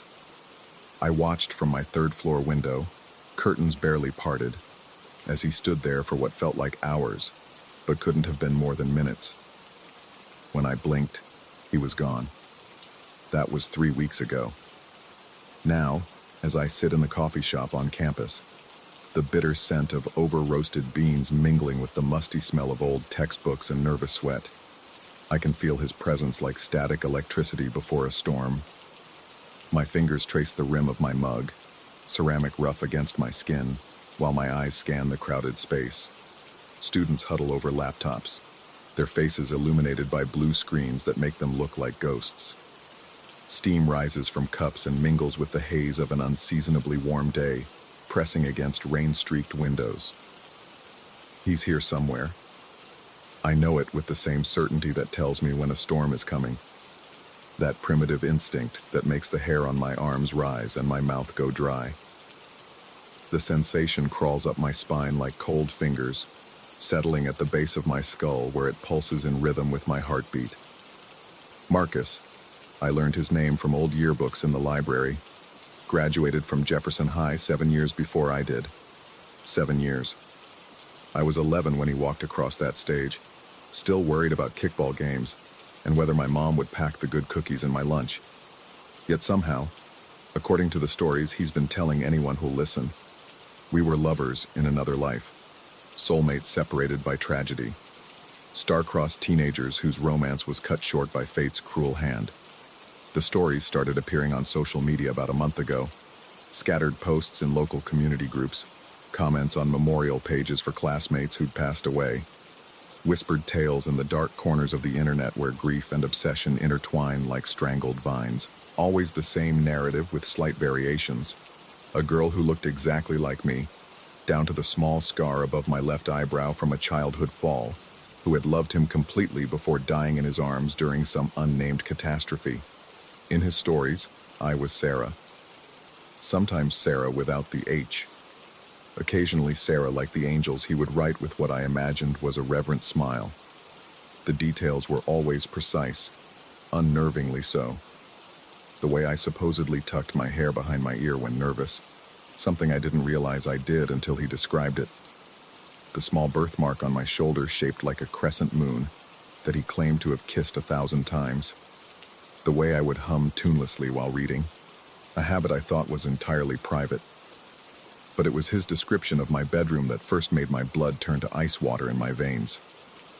He wrote about blue walls, which was accurate, though I'd never posted photos of my room online. He mentioned the poster of the Milky Way that hung above my desk, the one I'd bought at a science museum gift shop years ago, the wooden bookshelf my grandfather built, with its slight lean to the left that I'd never bothered to fix. And then, in a comment that made my hands shake as I read it on my phone screen, he described my bed sheets. She loved those sheets, he had written. Sky blue with tiny white stars scattered across them like wishes waiting to come true. Egyptian cotton, 400 thread count. She said they felt like sleeping on clouds. I had never photographed those sheets, never mentioned them online, never even told my closest friends about them. They were a guilty pleasure. Expensive sheets I'd bought for myself during a moment of weakness in college, using money I should have spent on textbooks. They lived in my closet now, only brought out when I needed comfort, when the world felt too sharp and I needed softness against my skin. The coffee shop door chimes, and my head snaps up. A girl with auburn hair enters, but it's not him. Never him, even though I search every face that passes. He remains a shadow, a presence felt rather than seen, like heat from a fire in the next room. I pull out my laptop and try to focus on my thesis, but the words blur together on the screen. My research on trauma and memory formation feels uncomfortably relevant now. Each academic paper I read seeming to whisper questions about my own grip on reality. Could I be imagining all of this? Creating elaborate fantasies of persecution to give meaning to an otherwise ordinary life? But then my phone buzzes with a notification. It's a private message on a platform I rarely use, from an account with no profile picture and a username that's just a string of numbers. The message contains no words, only a photograph. My breath catches in my throat like a bird with broken wings. It's my bedroom window, taken from outside. The angle suggests someone standing in the old oak tree that grows beside my building, probably on the thick branch that I've always worried might break in a storm. Through the glass, illuminated by the soft glow of my desk lamp, are my sheets. The star-covered sheets that no one should know about, spread across my bed in perfect detail. The photograph is time-stamped from last night. My fingers tremble as I close the laptop and gather my things. The coffee shop suddenly feels too warm, too crowded, filled with too many strangers whose faces I haven't memorized, whose intentions I can't gauge. The familiar buzz of conversation becomes a threatening murmur, and every laugh sounds hollow and artificial. Outside, the afternoon has turned gray and heavy. pregnant with the promise of rain. The air tastes metallic, like blood or old pennies, and carries the scent of dying leaves and wet concrete. My footsteps echo strangely on the pavement, creating a rhythm that doesn't quite match my pace, as if someone else's feet are keeping time with mine. I walk quickly toward my apartment, keys already in my hand, when I notice him. Marcus stands at the corner where my street meets the main road, hands buried deep in the pockets of a dark coat that seems too heavy for the weather. His hair is longer than in the yearbook photos, unkempt and touched with premature gray at the temples. Even from a distance, I can see that his eyes are fixed on me with an intensity that makes my skin crawl. He doesn't move as I approach, doesn't acknowledge my presence beyond that unwavering stare. His lips move constantly, a silent monologue that could be prayer or madness, or something in between. As I get closer, I catch fragments of words carried on the wind. Almost time, and complete the circle, and something that sounds like my name but stretched and distorted until it becomes something else entirely. I change direction, walking past him on the opposite side of the street. He turns to follow my movement, his body rotating like a sunflower tracking the sun, but his feet remain planted on the same square of cracked sidewalk. The sensation of his gaze follows me like heat from a furnace, and I can almost feel his thoughts pressing against the back of my skull. When I reach my building, I risk a glance over my shoulder. He's gone, but the air still holds the impression of his presence, like the way a room stays warm after someone leaves. Inside my apartment, I double-check the locks and pull all the curtains closed. The familiar space feels foreign now, contaminated by the knowledge that he's been watching, cataloging every detail of my private life. I examine every corner as if seeing it for the first time, wondering what other intimate details he's collected, what other secrets he's somehow stolen from the sacred space of my solitude. That night, I don't sleep. I lie in bed listening to every sound the building makes, every whisper of wind against the windows, every distant car engine that could be him circling the block. The darkness presses against my closed eyelids like fingers, and I find myself holding my breath for long stretches, as if making noise might give away my location. Around 3 a.m, I hear it, a soft scratching against my window, like fingernails against glass. The sound is rhythmic, deliberate, almost musical in its pattern. I lie frozen, debating whether to look, whether seeing would be worse than imagining. The scratching stops. My phone lights up with another message.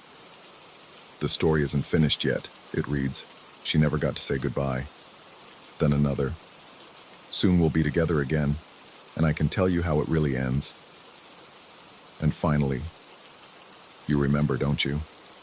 Deep down, beneath all the forgetting, you remember the taste of rain and the sound of my voice calling your name." I delete the messages immediately, but the words burn themselves into my retinas, glowing like after-images when I close my eyes. They carry a strange familiarity, as if I've heard them before in dreams I can't quite recall. Days blur together after that.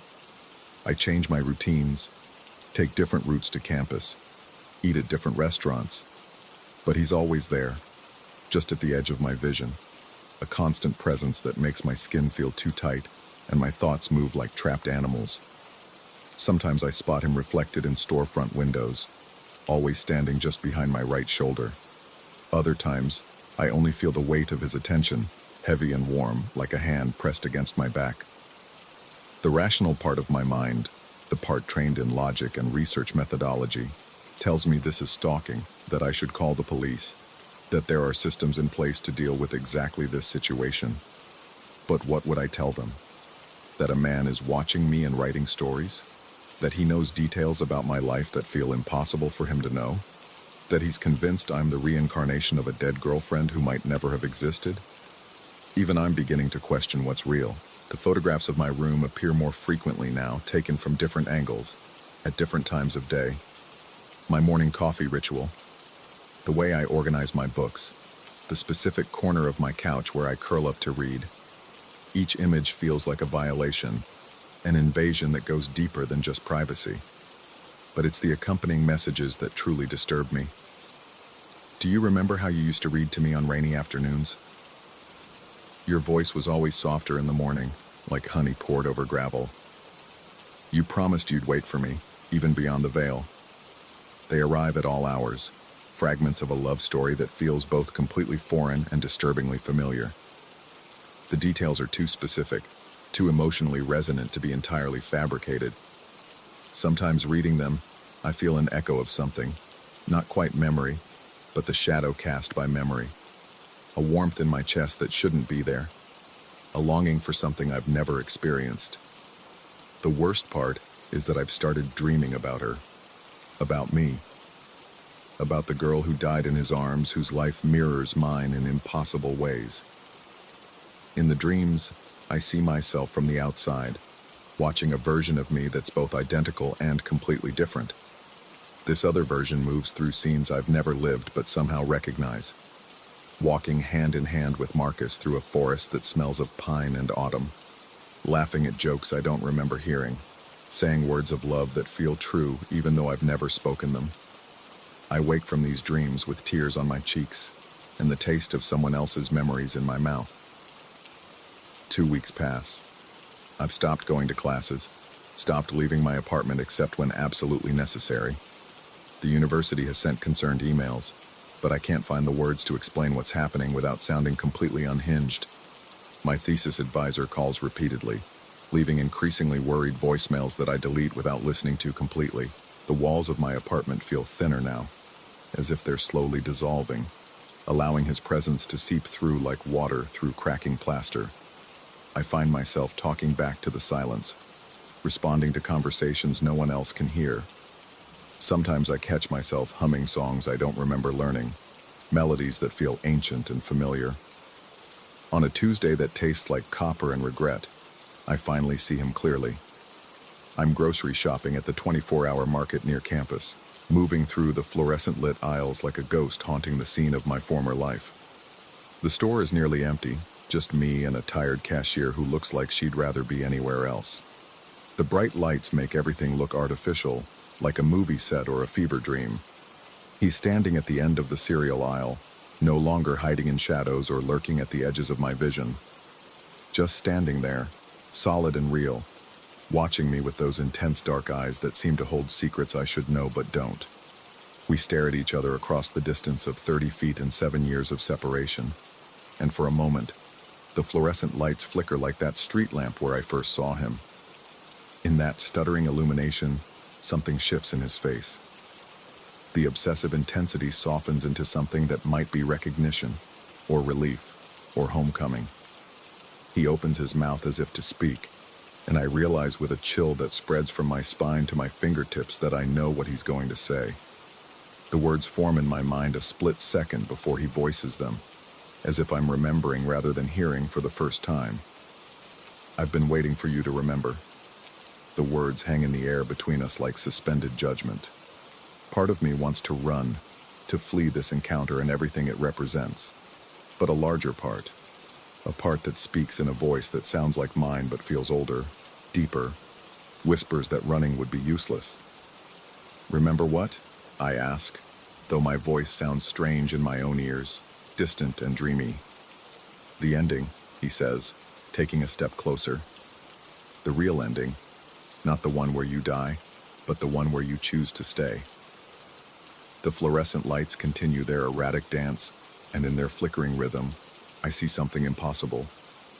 A flash of memory that isn't mine, a glimpse of a life I never lived but somehow experienced. Rain on windows, the warmth of familiar arms, a voice promising forever in the space between heartbeats.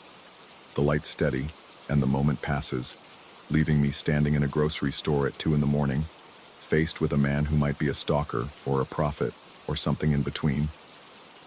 I don't understand, I whisper, but even as I say it, I wonder if that's entirely true. He smiles then, and it's the saddest expression I've ever seen, full of love and loss and infinite patience. You will, he says. The story isn't finished yet. As I stand there in the artificial light, surrounded by mundane products and the quiet hum of refrigeration units, I feel the last threads of my certainty unraveling. The boundary between what's real and what's possible blurs like watercolors in rain, and I'm no longer sure which side of that line I want to be on. Marcus turns and walks away, his footsteps echoing strangely in the empty store. I don't follow, but I don't flee either. I simply stand there, holding a basket of groceries I no longer need, wondering if the life I thought was mine has always been borrowed, and if somewhere in the space between memory and madness, there's a story waiting to be completed. The fluorescent lights flicker one more time, and in that brief darkness, I hear the sound of rain against windows that aren't there.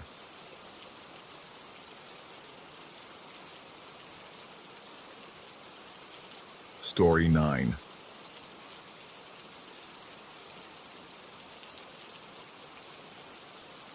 The first time I saw it, I convinced myself it was nothing more than shadows playing tricks in the amber glow of my bedside lamp.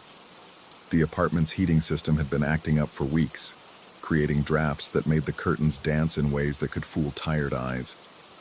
But even as I rationalized what I'd witnessed, something cold settled in my chest, a certainty that defied logic. It had been 3 months since the divorce papers were finalized, 3 months since I'd moved into this cramped studio on the 7th floor of a building that groaned like an old man's bones. The landlord had apologized for the poor lighting, explaining that the previous tenant had removed most of the fixtures. I'd accepted it gladly. The reduced rent meant I could afford to stay in the city, even if it meant living in perpetual dusk. The figure appeared on a Tuesday night, materializing from the corner where the ceiling met the wall like smoke seeping through invisible cracks. At first, it was barely more substantial than breath on cold air, a wispy disturbance that made my eyes water when I tried to focus on it. But it moved with purpose, drifting toward the foot of my bed with deliberate slowness, as if testing the resistance of reality itself. I lay frozen, my heart hammering against my ribs, while my rational mind scrambled for explanations. The building was old, built in the 1940s, and the ventilation system probably circulated dust in strange patterns. The stress of the divorce, the new job, the isolation, all of it could explain why my brain was conjuring phantoms from ordinary atmospheric disturbances. But then it stopped, right there, at the foot of my bed, hovering about 3 feet off the ground. And I could feel it watching me. Not seeing, watching. There's a difference that crawls up your spine and settles in the base of your skull like a living thing. The sensation was so intense I could taste copper in my mouth, could feel the weight of invisible eyes pressing against my skin. I closed my eyes tight, counted to 10, and when I opened them again, nothing remained but the familiar shadows cast by my alarm clock's red digits. Sleep didn't come easily that night. Every creak of the building, every whisper of wind against the windows, made me scan the room for signs of movement. I told myself I was being ridiculous, that grown men didn't cower under blankets because of tricks of light and shadow. But when morning finally broke through the grimy windows, I felt like I'd been holding my breath for hours. The second encounter happened 4 days later. I'd been working late, hunched over my laptop at the small table that served as both desk and dining surface, when the temperature in the room seemed to drop 10 degrees. The hair on my arms stood up, and that familiar weight of observation pressed down on me like a physical presence. This time, I didn't look immediately.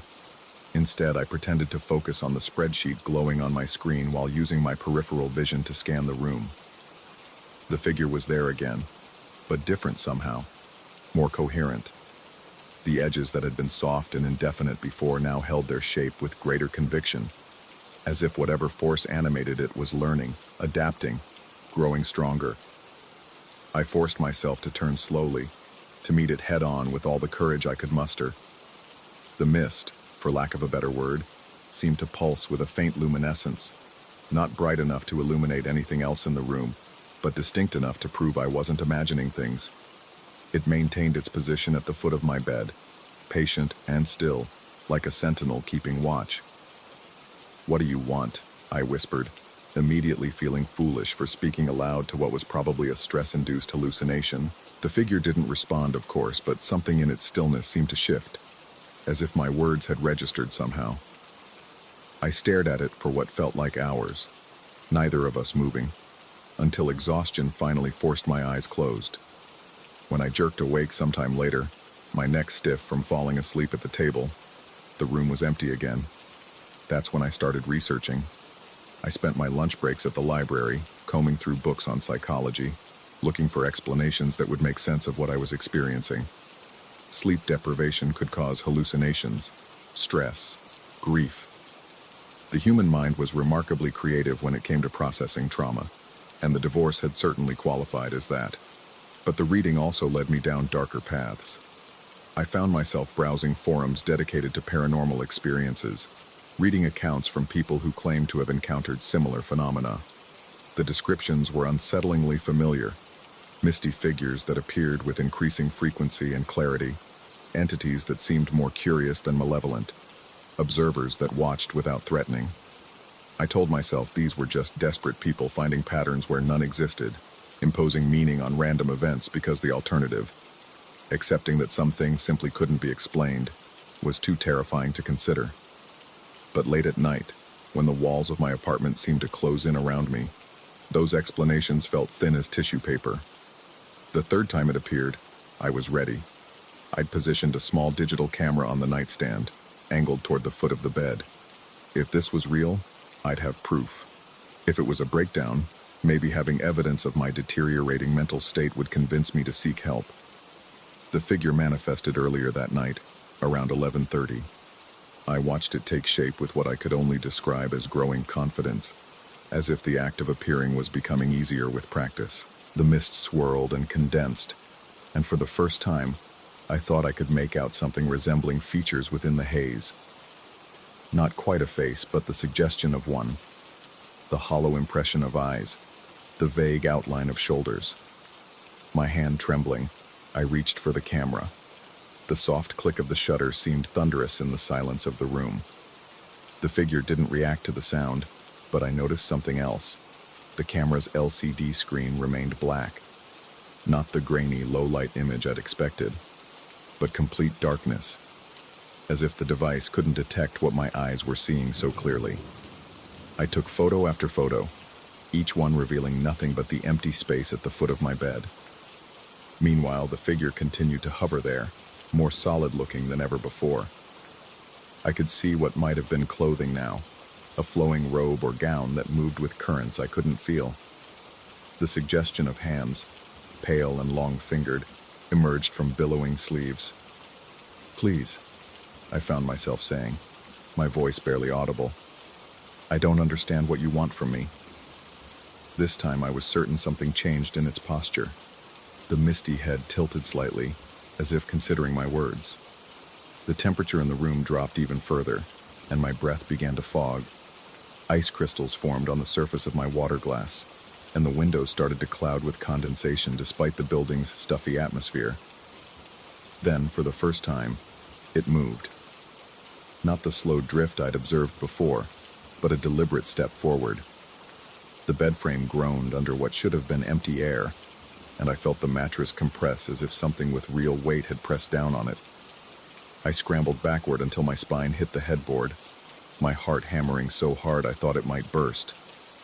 The figure continued its approach, each step leaving a depression in the bedding that I could see clearly, indentations that remained even after it had moved on. When it reached the side of the bed, it stopped.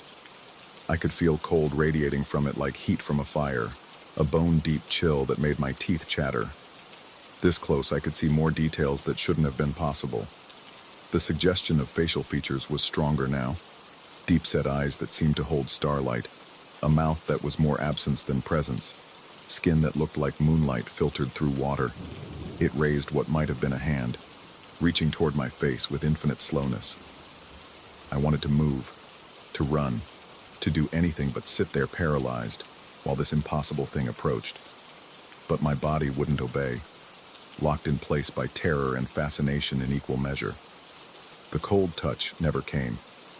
Instead, the figure paused with its hand inches from my cheek, as if respecting some invisible boundary.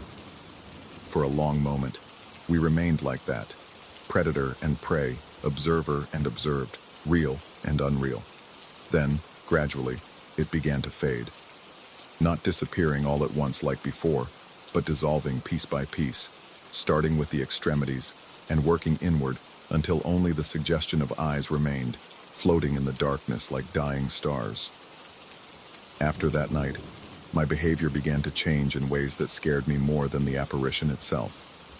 I found myself staying awake deliberately, waiting for its arrival with a mixture of dread and anticipation that felt dangerously close to addiction. I rearranged my furniture to provide better viewing angles, cleared obstacles that might impede its movement, and even began leaving small offerings on the nightstand: a glass of water, a lit candle, an old photograph from my childhood.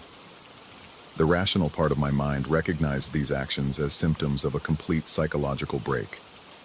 I was either experiencing elaborate hallucinations brought on by isolation and stress, or I'd developed some form of dissociative disorder that was causing me to lose time and create false memories. Either way, I needed professional help. But then it appeared again, clearer than ever before, and all thoughts of therapy and medication evaporated like morning mist. This time, it brought something with it. The figure manifested as usual at the foot of the bed, but now it carried what looked like a bundle of cloth in its arms. The fabric seemed to shimmer with the same ethereal quality as its bearer, and as it moved closer, I realized the bundle was moving on its own, rising and falling with a rhythm that looked disturbingly like breathing. My blood turned to ice water. Whatever this thing was, it wasn't alone anymore. It had brought something from wherever it came from, something that pulsed with its own alien life. The figure approached the bed as it had before, but instead of reaching for me, it placed the bundle gently on the mattress between us. The cloth fell away, revealing something that made my sanity crack like glass under pressure. It was a baby, but not any baby that had ever drawn breath in this world. Its skin was translucent as paper, showing veins that glowed with soft phosphorescence. Its eyes were open, but they reflected no light, dark as space between stars, holding depths that seemed to go on forever. The baby turned its head toward me and smiled. I must have screamed. I must have thrashed and fought against the paralysis that held me, because the next thing I knew, I was standing in the corner of the room, pressed against the wall like a cornered animal. The bed was empty. The figure was gone. The bundle had vanished as if it had never existed, but the impression remained burned into my retinas. That impossible child with its starlight veins and void dark eyes, smiling at me with knowledge no infant should possess. I called in sick to work the next day, and the day after that. I couldn't leave the apartment, couldn't risk being away when it returned, because I knew it would return. The visits were becoming more frequent, more intense, and each time the figure grew more solid, more real. It was learning to exist in this world, adapting to our rules of physics and perception, and it was teaching me something in return, though I wasn't sure I wanted to understand the lesson. The next encounter changed everything. I'd been sitting at my table, staring at the laptop screen without really seeing it, when the familiar cold washed over me. But this time, the figure didn't appear at the foot of the bed. Instead, it materialized directly in front of me, close enough that I could see individual droplets of condensation forming and dissolving in its misty substance. This close, there was no denying its reality. I could smell it. A scent like ozone and old rain, like the air after lightning strikes. I could hear it too. A soft susurrus like wind through tall grass, underlying its movements. Most disturbing of all, I could feel its breath against my face, cold and somehow electric, raising goosebumps along my arms. The figure reached out again, and this time I didn't pull away. Its touch was like being caressed by winter itself, a cold so intense it circled back to become almost warm. Where its fingers made contact with my skin, I felt a strange tingling, as if circulation was returning to a limb that had been asleep. And then, impossibly, I heard it speak. Not with words exactly, but with thoughts that appeared fully formed in my mind, concepts that bypassed language entirely and settled directly into my consciousness. "You see me?" it said without saying. "You see me becoming." The communication was so alien, so fundamentally different from human speech, that my brain struggled to process it. but the meaning was clear enough. This thing, whatever it was, had been learning from our encounters just as much as I had. Each time it appeared, it grew more substantial, more capable of interacting with our reality. I learn your shapes, the voice in my head continued. I learn your substance. Soon I will be as real as you. What are you? I managed to whisper, though I wasn't sure if I spoke aloud or simply thought the question. I am what watches from between. I am what waits in the spaces where your light cannot reach. I am becoming. Images flooded my mind then, visions of vast dark spaces populated by things that defied description, entities that existed in the gaps between dimensions, feeding on observation itself. They were drawn to places where reality grew thin, where the barrier between worlds was weakest. And they learned by watching, growing stronger and more substantial with each moment of focused attention. I understood then, with horrible clarity, what had been happening. By observing the figure, by giving it my attention and focus, I'd been feeding it. Every night I spent watching and waiting, every moment I dedicated to trying to understand what it was, I'd been making it more real. And now it was strong enough to cross over completely, to exist in our world as fully as any living thing. But that wasn't the worst part. The worst part was what it showed me next. You summoned me, it said, and suddenly I was seeing myself from its perspective. I watched my own face as I lay in bed that first night, eyes wide with fear, but also fascination.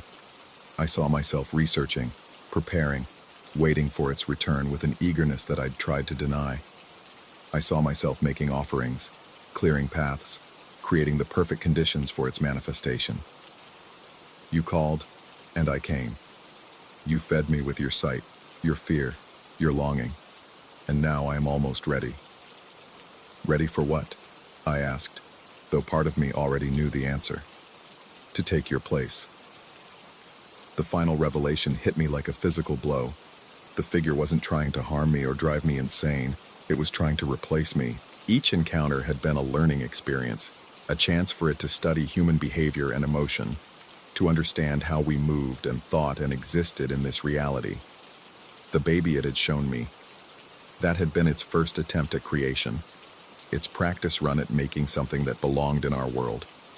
But it had been imperfect, too obviously alien to pass unnoticed. So it had gone back to studying, to learning, to becoming more human with each passing night, and I had helped it every step of the way. I pulled back from its touch, but the cold followed me, spreading through my body like infection. The figure watched my retreat with what might have been amusement, its form more solid and defined than ever before. In the lamplight, it almost looked human now. Almost, but not quite. Soon, it whispered in my mind, soon I will know enough. Soon I will be ready to walk in your world, to live your life, to be you better than you ever were. The implications crashed over me in waves. If it succeeded, if it became fully human, what would happen to me? Would I fade away like it was appearing? Would I become the observer, trapped between worlds while it lived my life? I stumbled to my feet, backing toward the door. The figure didn't follow, but I could feel its attention like a weight pressing down on my shoulders. It was confident now, patient. It no longer needed to chase me. It knew I would return. Because where else could I go? This was my apartment, my life, my reality, and it was learning to inhabit all of those things with increasing skill. I spent the next 3 days in a nearby hotel, trying to convince myself that distance would break whatever connection had formed between us. But even there, in an unfamiliar room surrounded by strangers, I could feel it waiting. The cold followed me everywhere, and in reflective surfaces, I sometimes caught glimpses of movement that shouldn't have been there. On the 4th day I returned home. I told myself I was being brave, that I was going to confront this thing and demand answers.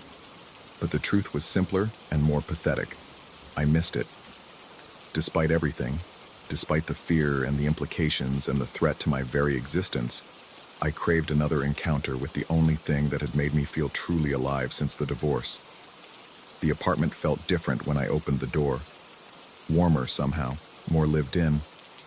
My possessions seemed subtly rearranged, as if someone had been studying them, learning their proper placement. The smell of ozone lingered in the air, and frost still covered the windows despite the building's oppressive heat. I didn't have to wait long. As soon as darkness fell, the figure appeared, not gradually this time, but all at once, as solid and present as any human being.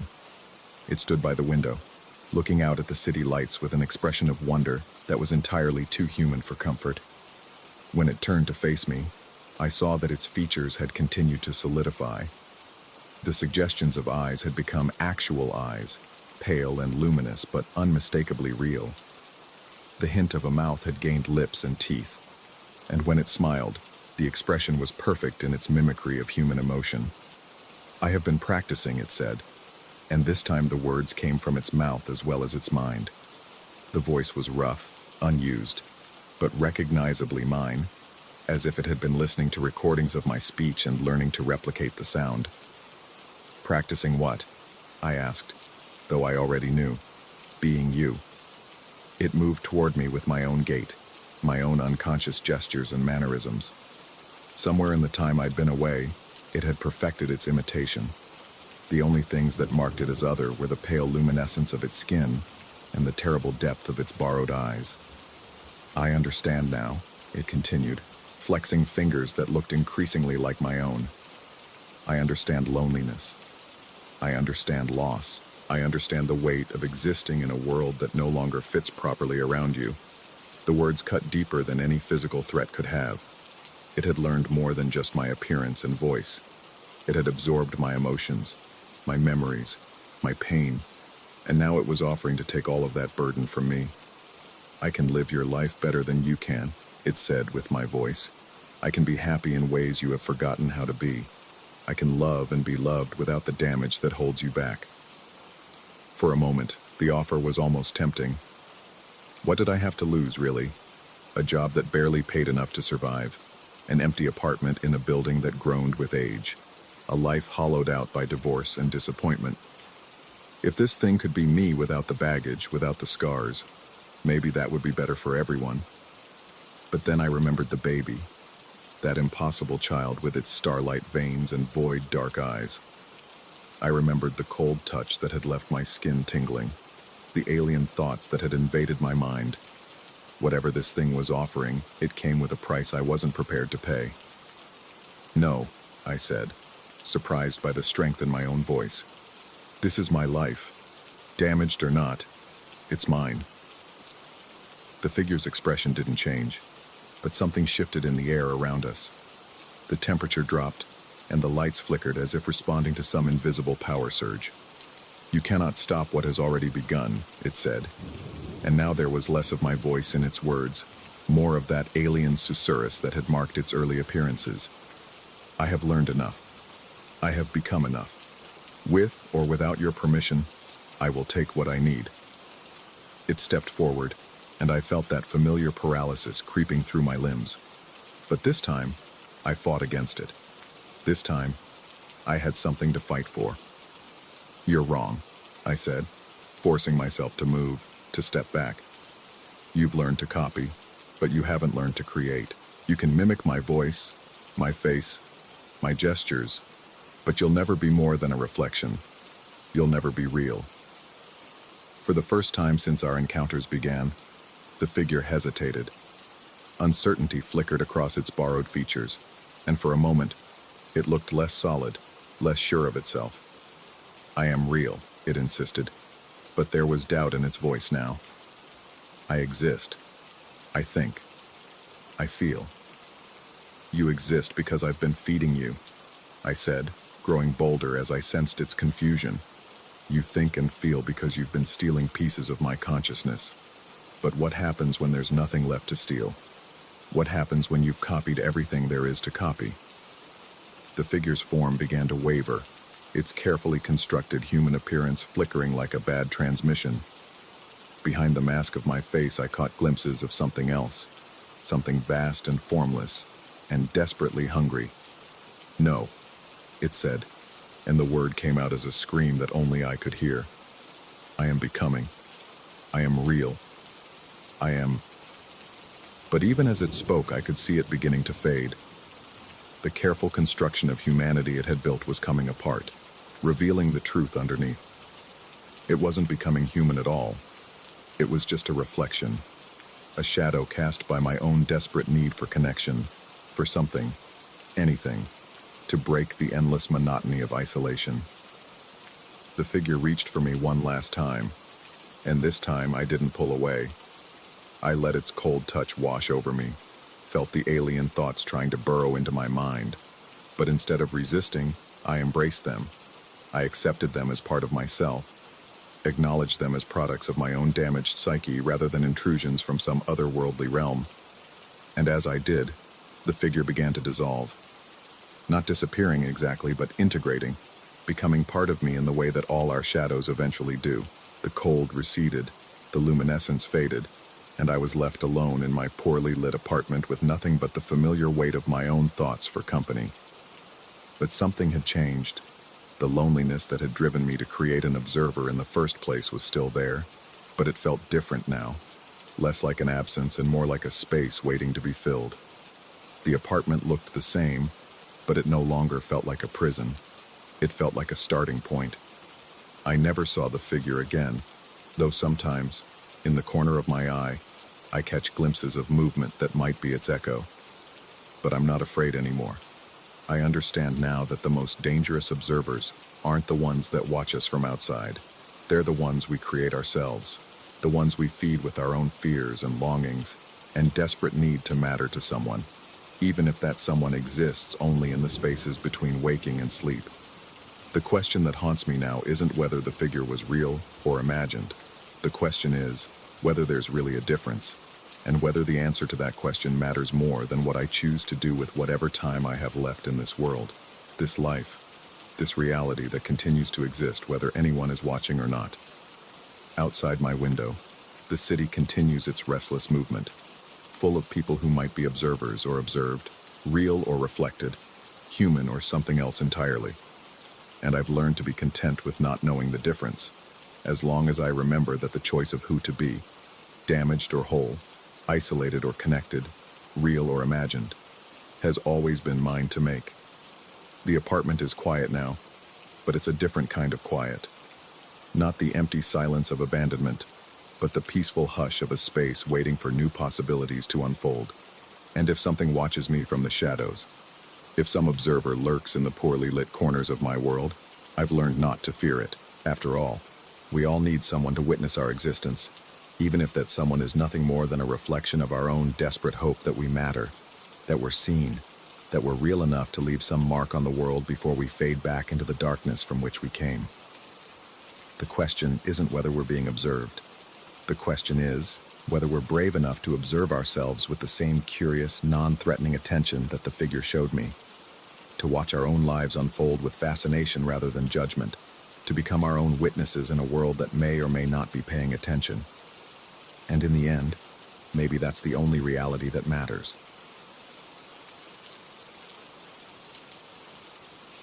Story 10. The meditation cushion had grown cold beneath me, though I couldn't say how long I'd been sitting there. My apartment's silence pressed against my eardrums like deep water, broken only by the distant hum of the heating unit and the occasional creak of settling wood. Outside, the October night had swallowed the city whole, leaving only scattered streetlights to puncture the darkness beyond my fifth-floor window. I'd started this nightly practice 3 months ago, after Dr. Reeves suggested it might help with the stress. The promotion at work had come with responsibilities I hadn't anticipated. Late nights, impossible deadlines, and Marcus breathing down my neck with his perpetual dissatisfaction. My boss had a way of making you feel like you were drowning, even when you thought you were swimming perfectly fine. Tonight felt different, though. The meditation had pulled me deeper than usual, past the surface thoughts about quarterly reports and performance reviews, past the familiar anxiety about tomorrow's morning meeting. My breathing had slowed until it felt like someone else was controlling my lungs, each exhale drawing me further into a space that existed somewhere between waking and sleep. That's when Marcus appeared. Not in my living room. I wasn't that far gone yet. But in that liminal space where consciousness goes when it's tired of being conscious. He stood in what looked like my office, but the walls stretched impossibly high, and shadows pooled in corners that shouldn't exist. His usual crisp business attire had been replaced by something that moved like fabric, but reflected light, like liquid metal. His voice carried the same authoritative tone I'd grown to dread during our weekly one-on-ones, but the words themselves were different. He spoke of opportunities beyond the mundane world of spreadsheets and profit margins, of abilities that could reshape reality itself, powers that would make him see me not as another expendable employee, but as something approaching an equal. The offer hung in the air between us like smoke, sweet and intoxicating. All I had to do was reach out and take what he was extending, though I couldn't quite see what it was, only that it pulsed with a warmth that seemed to seep into my bones. For a moment, I found myself leaning forward, my hand beginning to rise. Then something inside me recoiled. Maybe it was the way his smile never quite reached his eyes, or how the shadows behind him seemed to writhe with their own hunger. Maybe it was simply that anything Marcus offered had to come with strings attached.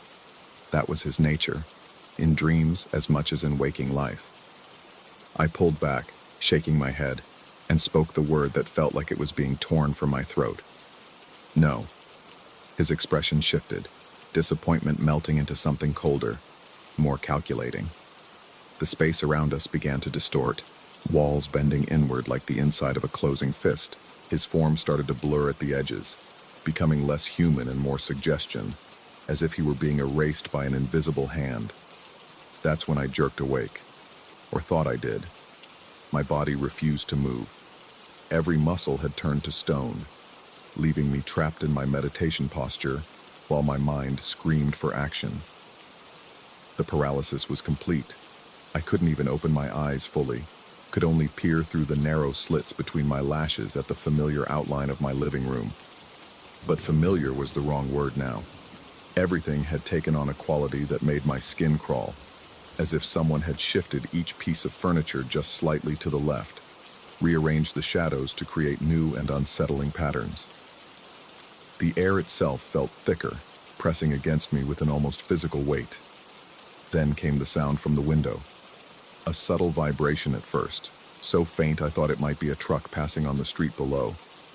But it grew stronger, more insistent, until I could feel it in my bones.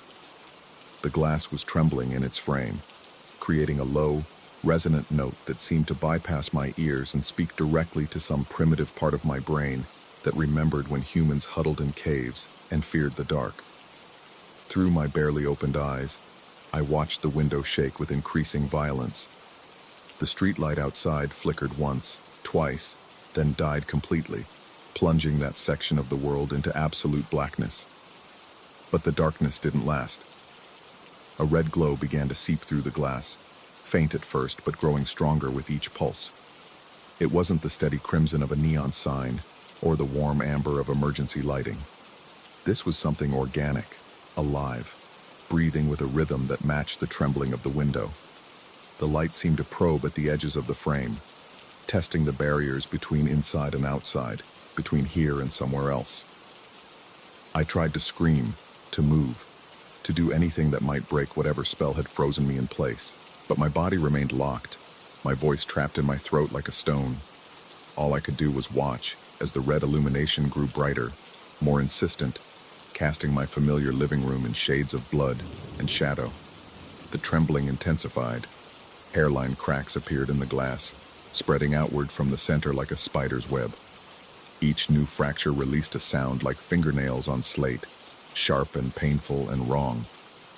The red light pulsed through these fissures, reaching into my apartment with tendril-like fingers that seemed to taste the air.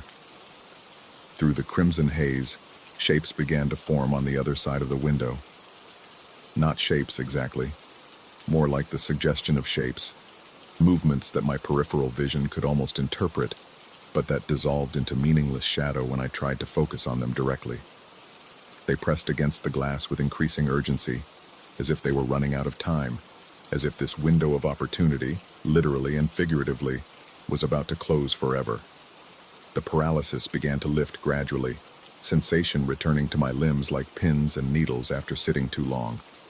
My fingers twitched first, then my toes, and finally I could turn my head enough to see the clock on my nightstand. 3:17 a.m.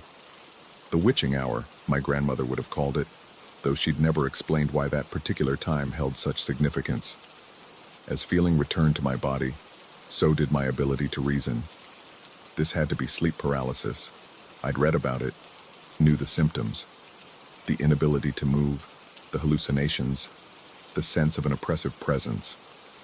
It was a well-documented phenomenon, nothing more than neurons misfiring as the brain struggled to transition between sleep states.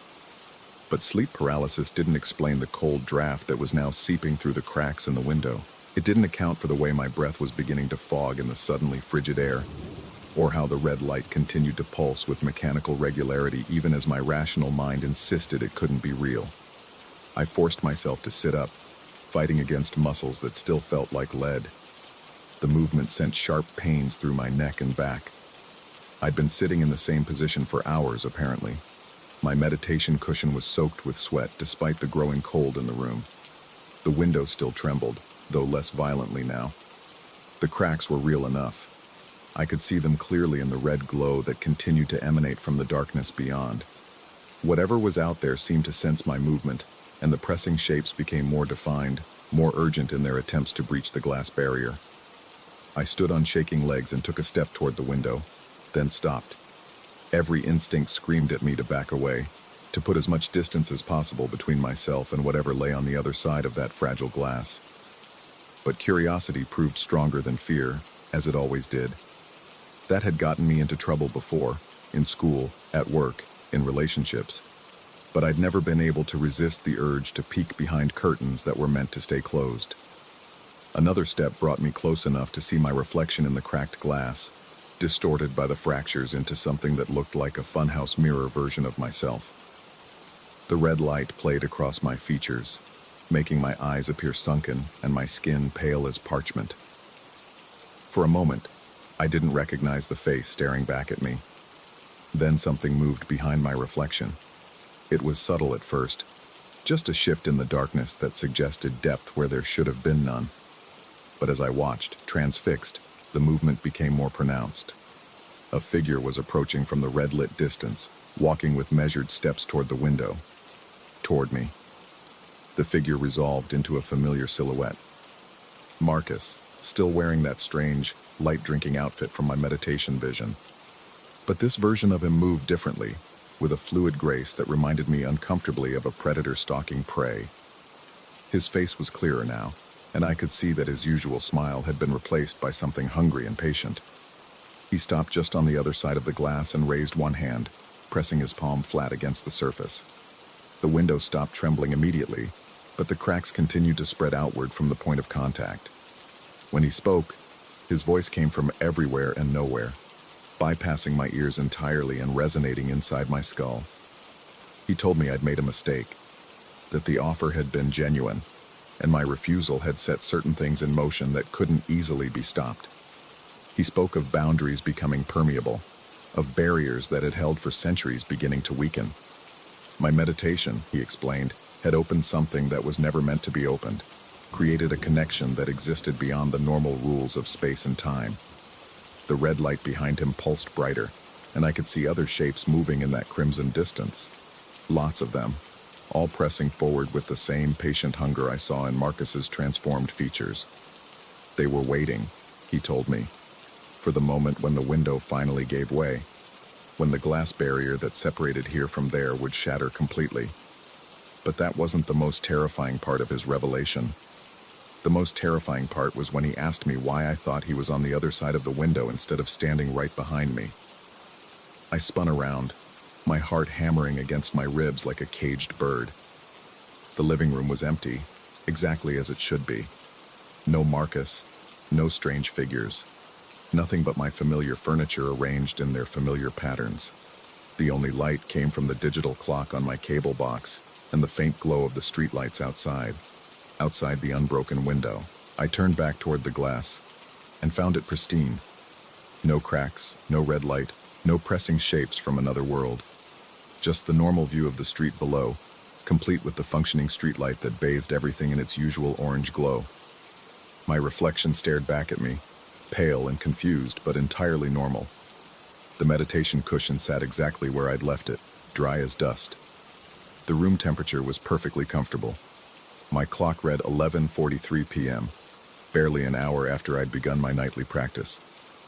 I stood there for a long time, studying every inch of the window for signs of damage, searching for any evidence that what I'd experienced had been more than an unusually vivid dream. But the glass was perfect, installed probably decades ago and showing no signs of stress or age. The rational explanation was obvious. I'd fallen asleep during meditation. It happened to beginners all the time, according to every guide I'd read. The dream had incorporated elements from my waking life, including my stress about work and my complicated relationship with Marcus. Sleep paralysis had made it feel more real than it actually was. Everything could be explained by neuroscience and psychology, no supernatural intervention required. But as I finally prepared for bed, I found myself avoiding the window, and when I lay down, I positioned myself so I couldn't see the glass from my pillow. I told myself it was just residual anxiety from the dream, but part of me, the part that still remembered what it felt like to be afraid of the dark, wasn't entirely convinced. Because Marcus had been right about one thing. I had made a mistake during that meditation. I'd gone deeper than I ever had before, pushed past boundaries that might have been there for good reason.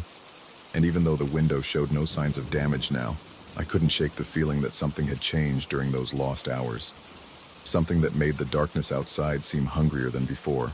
Over the following days, I told myself the incident was nothing more than stress manifesting in my subconscious. I continued my meditation practice, though I was careful not to go as deep as I had that night. Work continued as normal. Marcus was his usual demanding self, showing no signs of otherworldly knowledge or supernatural abilities. The window remained intact, but I found myself checking the glass obsessively, running my fingers along the frame, searching for hairline fractures that might have been missed in the dark. I researched sleep paralysis extensively, reading medical papers and forum posts from others who'd experienced similar episodes. The symptoms matched perfectly, down to the sense of an oppressive presence and the inability to move. Yet something nagged at me, a detail that didn't quite fit the neat scientific explanation I'd constructed. In all my reading about sleep paralysis, I'd found no mention of the specific quality of light I'd seen, that organic, pulsing red glow that seemed to reach through the glass with purpose and intelligence. 3 weeks after the incident, I was working late when Marcus called me into his office for what he described as a routine check-in. But as I sat across from his desk, listening to him discuss quarterly projections and market forecasts, I noticed something that made my mouth go dry. He was wearing a tie I'd never seen before, one that seemed to shift and flow in the fluorescent office lighting like liquid metal. And when he smiled at something I'd said about client retention, the expression never quite reached his eyes. As I left his office that evening, he mentioned that he'd been having interesting dreams lately. Dreams about opportunities beyond the mundane world of business, about abilities that could reshape reality itself. Dreams, he said, with that same not-quite smile, about me.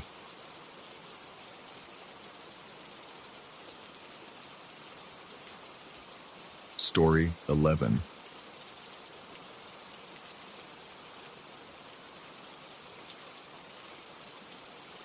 The first time I noticed him, the bass from the bar's speakers was vibrating through my chest like a second heartbeat. I was nursing my third beer, watching condensation drip down the amber bottle when the flash caught my peripheral vision. Quick, deliberate, too bright for the dim lighting. When I turned, he was already lowering his phone, but not before I caught the glint of metal studs across the black fabric, covering the lower half of his face. The mask wasn't unusual in itself. This was 2023 after all, and plenty of people still wore them in crowded spaces. But this one was different, decorated with small silver studs arranged in a pattern I couldn't quite make out from across the room. They caught the light with each subtle movement of his head, creating tiny constellations that seemed to shift and dance. He stood near the pool tables, phone still in hand, his attention apparently focused on the game in front of him. But I knew, with the kind of certainty that settles in your gut like ice water, that he had been photographing me. I told myself I was being paranoid. The lighting was dim, the music loud, and I'd been drinking. Maybe he'd been taking a picture of something else entirely. The vintage beer signs on the wall behind me, the neon that painted everything in sick greens and blues. Maybe the flash had been from someone else's phone altogether. But when I glanced back 5 minutes later, he was gone, leaving only the memory of those glittering studs and the uncomfortable sensation that something had fundamentally shifted in the atmosphere around me. The feeling followed me home that night, a prickling awareness between my shoulder blades as I walked the 6 blocks to my apartment. The streetlights seemed dimmer than usual, casting longer shadows that stretched and contracted with each step. Every sound felt amplified. The scratch of leaves across concrete, the distant hum of traffic, the echo of my own footsteps. Twice I turned around, expecting to see that studded mask catching the light behind me. But the sidewalk remained empty.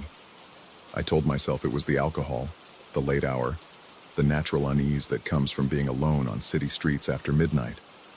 But when I finally reached my building and looked back one last time, I could have sworn I saw a figure standing beneath the broken streetlight at the corner, perfectly still in the pool of darkness where the illumination should have been. Sleep came fitfully that night, broken by dreams of camera flashes and silver studs that formed letters in languages I didn't recognize. I woke several times with the sensation that someone was watching me through my bedroom window, though I lived on the 4th floor and kept the blinds drawn tight. Each time I checked, there was nothing but the familiar glow of the city filtering through the slats, painting thin lines of light across my bedroom wall. 3 days passed without incident. I almost convinced myself the whole thing had been a product of too much beer and an overactive imagination. I went to work, came home, fell into my usual routines. The memory of the masked man began to fade around the edges, becoming just another strange moment in a city full of them. I started to feel foolish for the way it had unsettled me. Then came the McDonald's incident. It was a Tuesday night, or technically Wednesday morning, 3:47 a.m. according to the glowing green digits on my dashboard. I'd been working late on a project that refused to come together, and hunger had finally driven me from my apartment in search of the only food available at that hour. The drive-thru was supposed to be quick, anonymous, forgettable. Just another late-night transaction in a city that never quite slept. The ordering speaker crackled to life as I pulled up, distorting the employee's voice into something barely human. I rattled off my usual order, a quarter-pounder meal, large fries, Coke, and was told to drive around to the first window. The total came to $12.47. I had exact change ready, eager to complete the transaction and get home to my cooling apartment. But when I pulled up to the pickup window, my heart seemed to stop mid-beat. The employee handing me my bag was wearing the same studded mask I'd seen 3 nights earlier. The silver studs caught the harsh fluorescent light spilling from the restaurant's interior, creating the same dancing pattern of reflections I remembered from the bar. He was tall, thin, wearing the standard McDonald's uniform shirt, but the mask transformed him into something otherworldly, alien. "Here's your order," he said, his voice muffled by the fabric but still audible. There was something odd about his tone, too casual, too familiar, as if we were old friends meeting by chance rather than strangers conducting a simple transaction. I reached for the bag with fingers that had gone numb, my movements feeling distant and disconnected from my body. The paper was warm against my palm, reassuringly normal, but when our fingers briefly touched during the exchange, his skin felt wrong. Too cold, almost waxy. "Nice night, isn't it?" he continued, leaning slightly toward my car window. "Great weather for this time of year." I glanced at my dashboard thermometer. 4 degrees Celsius. Hardly what anyone would call nice weather, especially for someone standing outside serving food through a drive-through window at nearly 4 in the morning. But I nodded anyway, some deeply ingrained politeness overriding my growing alarm. "Yeah, sure," I managed, my voice sounding strange in my own ears. That's when I noticed his breath.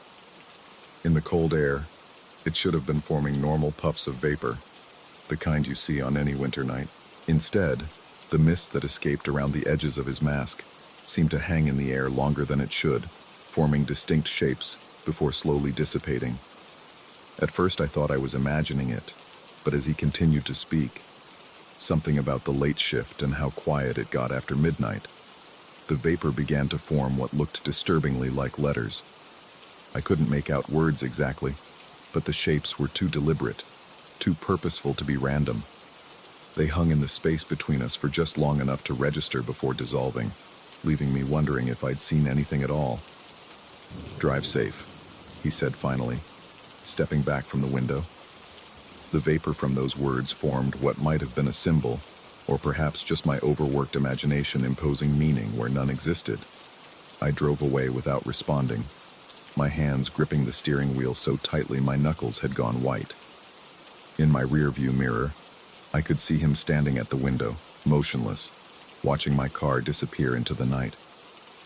The McDonald's sign cast its golden arches across the empty parking lot, and for just a moment, I could have sworn his silhouette was still visible in the glow, standing there long after any employee should have returned to their duties. The food sat untouched on my passenger seat as I drove home, the smell of fries and grease filling my car with an aroma that should have been comforting but instead felt nauseating. Every traffic light seemed to take forever. Every shadow between streetlights felt pregnant with possibility. I found myself checking my mirrors constantly, but the roads remained empty except for the occasional taxi or delivery truck. Back in my apartment, I threw the food away without taking a single bite. The thought of eating anything that had passed through his hands made my stomach turn. I stood at my kitchen window, looking down at the street below, searching for any sign of movement in the pools of darkness between the lights. The city looked normal, quiet, sleeping, innocent, but I couldn't shake the feeling that something was fundamentally wrong. I tried to rationalize what had happened. McDonald's employed all kinds of people working all kinds of shifts. Maybe he wore the mask for health reasons, or personal preference, or as some kind of fashion statement. Maybe it was a coincidence that it looked similar to the one I'd seen at the bar. Maybe the vapor from his breath had only seemed to form letters because I was tired, stressed, looking for patterns that didn't exist. But even as I tried to convince myself of these reasonable explanations, I knew I didn't believe them. The way he'd looked at me, spoken to me, there had been recognition there, familiarity. He knew who I was, just as I somehow knew that our encounter hadn't been random. Sleep was impossible that night.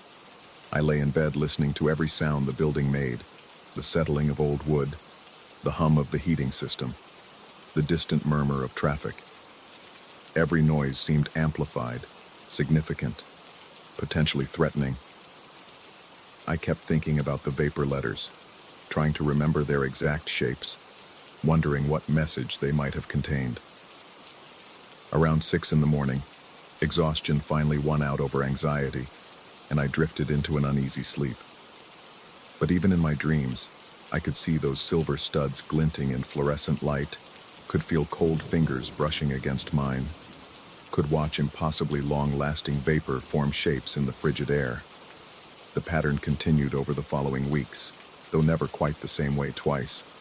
I'd catch glimpses of him in crowds, always distant, always wearing that distinctive mask, always seeming to fade away the moment I tried to get a better look.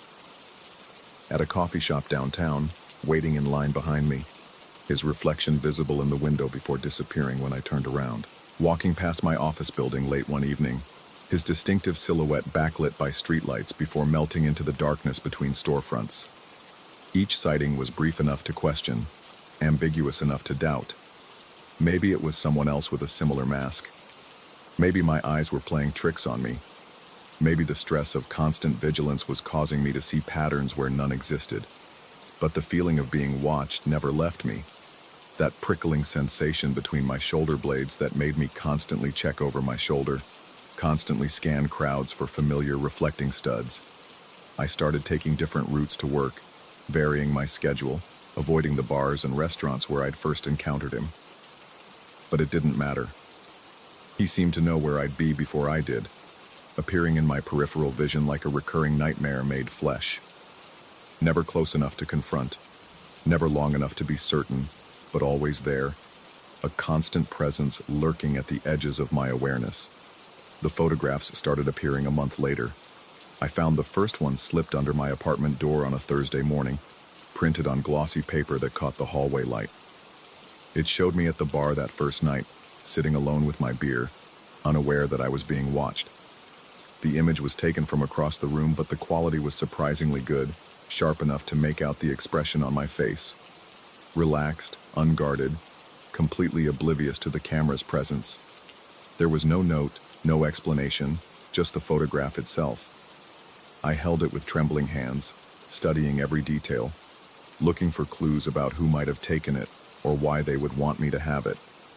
But aside from the timestamp in the corner, showing a date and time that matched my memory exactly, there was nothing to indicate its origin. The second photograph appeared 3 days later, this time tucked under my windshield wiper.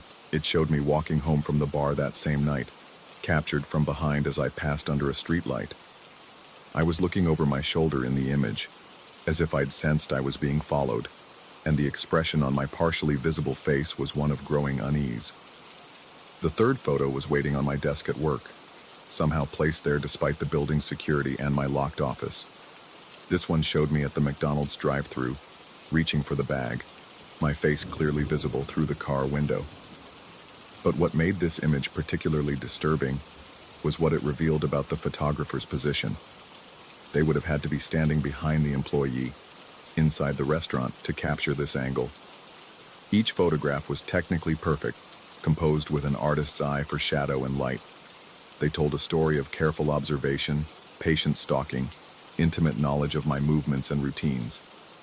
Someone was documenting my life with professional precision, creating a visual narrative of encounters I was only beginning to understand. I reported the incidents to the police, but without any direct threats or evidence of criminal activity, there was little they could do. Taking photographs in public places wasn't illegal, they explained, and even the image from inside my office could have been taken by anyone with access to the building. They suggested I vary my routines, be more aware of my surroundings, consider installing security cameras in my apartment. But I was already doing all of those things. I'd become hypervigilant, constantly scanning faces in crowds, checking reflections in shop windows, listening for footsteps that matched my pace too closely. I'd changed my phone number, my email address, even considered moving to a different apartment. But somehow, I knew it wouldn't matter. Whoever was watching me had resources, patience, and a level of dedication that suggested this wouldn't end simply because I made myself harder to find. The truth began to crystallize during my fourth encounter with the masked figure, this time at a 24-hour laundromat on the other side of town. I'd driven there specifically because it was nowhere near my usual haunts, a place I'd never been before and had chosen at random from a late-night internet search. But when I walked in with my basket of clothes, he was already there, sitting on one of the plastic chairs, watching his own laundry tumble in the machines. The same mask, the same silver studs catching the harsh fluorescent light. He looked up when I entered, and though I couldn't see his expression behind the fabric, I felt a shock of recognition pass between us. Not surprise. Recognition. As if he'd been expecting me, waiting for me to finally understand something crucial. He stood up slowly, deliberately, and walked to the row of washing machines along the far wall. His movements were fluid, purposeful, almost ritualistic. He opened one of the machines and began removing clothes, dark fabric that seemed to absorb rather than reflect the overhead light. As he folded each piece, he placed it carefully in a black canvas bag, his movements precise and methodical. I stood frozen in the doorway, my basket of dirty clothes suddenly feeling impossibly heavy. The laundromat was otherwise empty, just the two of us and the rhythmic churning of the machines. The sound should have been comforting, normal, but instead it felt ominous, like a countdown to something I couldn't name. When he finished with his laundry, he turned toward me one final time. The vapor from his breath, visible despite the laundromat's warmth, formed shapes that lingered in the air between us. This time, I was close enough and paying enough attention to see them clearly. They weren't random patterns. They weren't tricks of light or products of my imagination. They were letters, forming words in a language I almost recognized, but couldn't quite translate. The message hung in the air for several long seconds before slowly dissipating, leaving only the chemical smell of detergent and the mechanical rhythm of the washing machines. He shouldered his bag and walked past me toward the exit, close enough that I could smell something sharp and metallic beneath the fabric softener and soap. Close enough to see that the studs on his mask weren't randomly placed after all, but formed a deliberate pattern, symbols that seemed familiar, though I couldn't place where I might have seen them before. At the doorway, he paused and looked back at me one last time. The fluorescent light caught the studs on his mask, sending tiny reflections dancing across the white-painted walls. When he spoke, his voice was muffled but clear, each word carefully enunciated. "See you soon." Then he was gone, leaving me alone with the churning machines and the growing certainty that this encounter had been different from the others. More personal, more purposeful, like a conclusion rather than another random sighting. I never did my laundry that night. Instead, I sat in my car in the parking lot for over an hour, watching the empty laundromat through its plate glass windows, waiting for something to happen. But the machines continued their cycles undisturbed. The fluorescent lights buzzed their electrical song, and eventually I drove home through empty streets that seemed to stretch longer than usual. The final photograph arrived the next morning, but this one was different from the others. Instead of showing me in some public place, unaware of being watched, it was taken inside my apartment, in my bedroom, while I was sleeping. The image showed me lying in bed, one arm flung across the pillow, completely vulnerable and unaware. The angle suggested the photographer had been standing right beside my bed, close enough to touch me, close enough to hear my breathing. The timestamp showed it had been taken just hours before I found it, slipped under my door sometime after I'd left for work. But what made this photograph truly terrifying wasn't the violation of my privacy or the implications about my apartment's security. It was what the image revealed about the room itself. In the background, barely visible in the shadowy corner near my window, was a figure. Tall, thin, wearing what appeared to be a studded mask, standing perfectly still in the darkness. The figure was so still, so integrated into the shadows, that I might have missed it entirely if not for the tiny points of reflected light from the studs on the mask. They formed the same pattern I'd seen before, the same symbols that had seemed almost familiar. But now, studying them more closely in the photograph, I began to recognize what they were. They weren't decorative studs at all. They were holes. Small, precisely drilled holes that went completely through the fabric of the mask, and the light reflecting from them wasn't coming from outside. It was coming from within, from whatever was behind the mask, shining outward through those carefully placed openings. The realization hit me like ice water flooding my veins. The masked figure hadn't been wearing a decorated face covering. He'd been wearing something designed to let light out, not keep it away. Those weren't studs catching external illumination. They were windows, portals, openings that revealed something underneath that generated its own glow. I called in sick to work that day and spent hours studying the photograph with a magnifying glass, examining every detail I could make out in the dim bedroom lighting. The more I looked, the more convinced I became that the holes in the mask weren't random. They formed a pattern, a constellation of points that seemed to shift and move even in the static image, creating the illusion of text or symbols that appeared and disappeared, depending on how I held the photograph. But it was the figure's posture that disturbed me most. The way it stood in my bedroom, perfectly still and upright, suggested it had been there for some time. Not hiding, not attempting to conceal itself, but simply waiting, watching.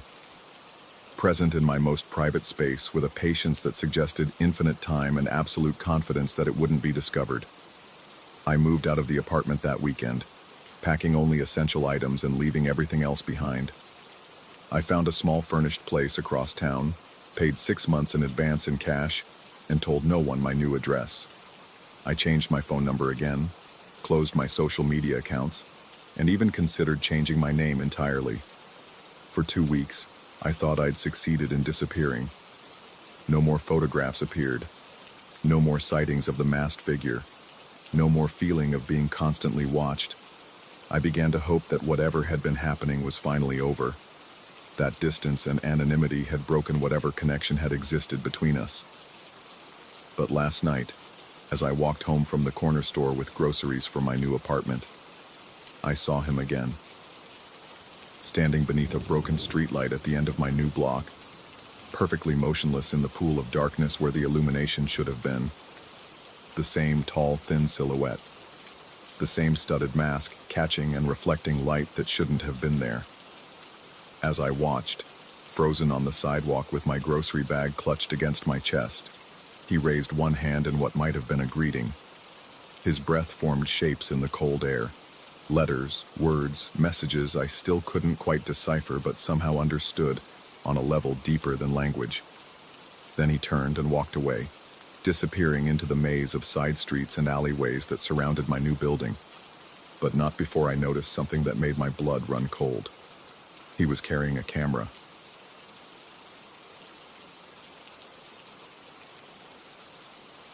Story 12.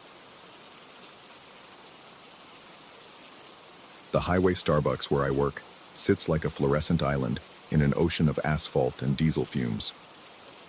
Most nights, the only sound is the distant hum of 18-wheelers carrying their cargo toward destinations I'll never see. But that Tuesday night in October, when the backpacker walked in with mud caked on his boots and something wrong behind his eyes, everything changed. He ordered black coffee and sat in the corner booth, the one with the torn vinyl that nobody ever bothers to fix. His backpack looked like it had been through hell. Frayed straps, patches of duct tape, and stains that could have been anything. The hunting knife on his belt caught the overhead lights every time he shifted, its worn leather sheath suggesting years of use. I was wiping down tables when he approached the counter again, his movements too fluid for someone who should have been tired from the road. His voice carried a strange accent I couldn't place, something that seemed to shift between syllables. "My phone died," he said, gesturing toward my device charging behind the register. "Mind if I borrow yours? Just need to call my ride." The rational part of my brain screamed warnings, but there's something about working alone at night that makes you crave human interaction, even when every instinct tells you to run. I handed him the phone, watching as his calloused fingers moved across the screen with surprising familiarity. He disappeared into the single-stall bathroom, and I heard the muffled sound of conversation through the thin walls. The words were indistinct, but the tone felt urgent, almost desperate. Minutes stretched into what felt like hours. The coffee maker gurgled. The refrigeration units hummed their mechanical lullabies. Outside, a truck downshifted in the distance, its engine brake echoing like thunder across the empty lot. When he emerged, something had changed in his demeanor. He moved with purpose now, no longer the weary traveler seeking refuge. He set my phone on the counter and reached into his pack, pulling out a small SD card that caught the light like a black mirror. "Keep this safe," he said, pressing the card into my palm. His skin felt fevered, almost burning. "Someone will come for it eventually." Before I could respond, he was gone, slipping out the glass doors and disappearing into the darkness beyond the parking lot's edge. I stood there holding the SD card, its plastic surface warm against my skin, wondering if I'd imagined the entire encounter. The rest of my shift passed in a haze of routine tasks, but I couldn't shake the feeling that something fundamental had shifted. The familiar environment felt different now, as if the very air had taken on a new texture. Shadows seemed deeper in the corners where the fluorescent lights couldn't reach. The automatic doors kept triggering without anyone there, letting in bursts of cold October air that carried unfamiliar scents. At home in my studio apartment, curiosity finally overcame caution. I slipped the SD card into my laptop and waited as the files loaded. Dozens of video files filled the screen, each time-stamped over the past several months. The first few showed what appeared to be security camera footage of train tunnels, long, dark passages carved through rock and earth. Empty tracks stretched into blackness, occasionally illuminated by work lights that cast harsh shadows on concrete walls. The footage was hypnotically monotonous. Train after train passed through these underground passages, their headlights cutting through the darkness like searchlights. But something about the videos felt wrong, though I couldn't pinpoint what. The tunnels all looked identical, yet the timestamps suggested they were recorded in different locations across the country. The trains themselves seemed to move with an odd rhythm, sometimes too fast, sometimes impossibly slow. I fast-forwarded through hours of similar content, each video blurring into the next. The tunnels began to feel familiar, as if I'd walked through them myself. The sound of steel wheels on track became a soundtrack that followed me even when I paused the videos, my apartment filled with the phantom echo of distant locomotives. It was in the final video that I saw myself. The timestamp read 3 weeks ago, a Tuesday night, just like tonight. The camera angle was different from the others, positioned lower and at an odd tilt. At first, I saw only the familiar darkness of another tunnel, but as a train's headlight swept across the frame, it illuminated something impossible. There I was, in my green Starbucks apron, methodically wiping down a table. But the table wasn't in my coffee shop. It sat in the middle of the tunnel, surrounded by railroad tracks and concrete walls. I watched myself perform the familiar motions with mechanical precision, spray bottle in one hand, rag in the other, completely oblivious to the train bearing down on my location. The locomotive passed through me like I was made of smoke. My hands trembled as I replayed the footage, searching for signs of digital manipulation or clever editing. But the quality was too poor, the lighting too natural. Every detail of my movements matched my memory of that night 3 weeks ago. The way I always started with the left side of the table, the specific pattern I used to ensure no streaks remained on the surface. Sleep became elusive. Every time I closed my eyes, I found myself walking through endless tunnels, the sound of approaching trains growing louder with each step. During my shifts at the coffee shop, I caught myself staring at the security camera mounted in the corner, wondering if someone was watching footage of me going through the motions of my routine, unaware that I was performing for an audience I couldn't see. The next few days blurred together in a haze of growing unease. Customers seemed different, their faces more angular, their voices carrying undertones that made my skin crawl. The familiar rhythm of the coffee shop felt disrupted, as if everyone was moving slightly out of sync with reality. I found myself checking and rechecking my phone, convinced that someone had accessed it while I wasn't looking. The SD card had become an obsession. I carried it everywhere, the small piece of plastic feeling heavier with each passing hour. Sometimes I thought I could hear faint sounds coming from within it, the distant rumble of trains, the echo of footsteps in concrete passages. When I held it up to my ear, pressing the hard edges against my skin, I swore I could detect the rhythm of my own heartbeat synchronized with the phantom sounds of underground railways. A week after the backpacker's visit, I noticed the first discrepancy in my memory. I was certain I'd worked a double shift the previous Tuesday, but my timesheet showed otherwise. The security footage from that night was corrupted, showing only static and occasional flashes of what might have been movement in the store. My manager mentioned that I'd seemed distracted lately, asking if everything was okay at home. That's when I started keeping a journal, documenting every detail of my shifts and daily routine. If my memory was failing, I needed external verification of my experiences. But as the entries accumulated, I discovered gaps that troubled me more than forgotten hours. There were descriptions of customers I couldn't remember serving, detailed accounts of conversations that felt foreign despite being written in my own handwriting. The most disturbing entry was dated 2 nights ago. The tunnel opened behind the coffee machine tonight. The rails extend all the way to the storage room. I can hear them calling my name from the darkness beyond the reach of the work lights. Soon, I think I'll have to answer. I had no memory of writing those words. The backpacker returned on a rainy Thursday night, appearing in the doorway like a figure from a half-remembered dream.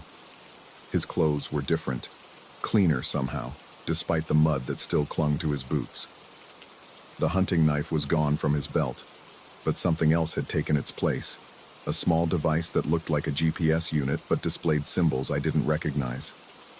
He approached the counter with the same fluid movements, but this time his eyes held a quality I hadn't noticed before, a depth that suggested he was looking through me rather than at me. When he spoke, His voice carried harmonics that seemed to resonate in my chest cavity. "Did you watch them?" he asked, though I was certain we'd never discussed the contents of the SD card. I nodded, unable to find my voice. The journal in my back pocket felt warm against my skin, as if the pages were burning with unwritten words. "The tunnels connect everything," he continued, his gaze drifting toward the security camera. "Past, present, future. All the places you've been, all the places you're going. The trains just help you remember the routes you've already traveled." He reached across the counter and touched my forehead with one finger. The contact sent electricity through my skull, and suddenly I could see the coffee shop as it really was. A way station built over an intersection of underground passages that stretched in directions my mind couldn't properly process. The familiar space existed simultaneously in multiple locations, connected by rails that carried more than just locomotives. "Your shift isn't over," he said, withdrawing his hand. "It's just beginning." When I blinked, he was gone again, but this time I could see the entrance to the tunnel behind the coffee machine, just as my journal had described. The opening pulsed with its own rhythm, and from somewhere in the depths came the sound of my name being called by voices I almost recognized. My reflection in the store windows looked wrong now, sometimes showing me in my work apron, sometimes in clothes I'd never owned, sometimes not showing me at all.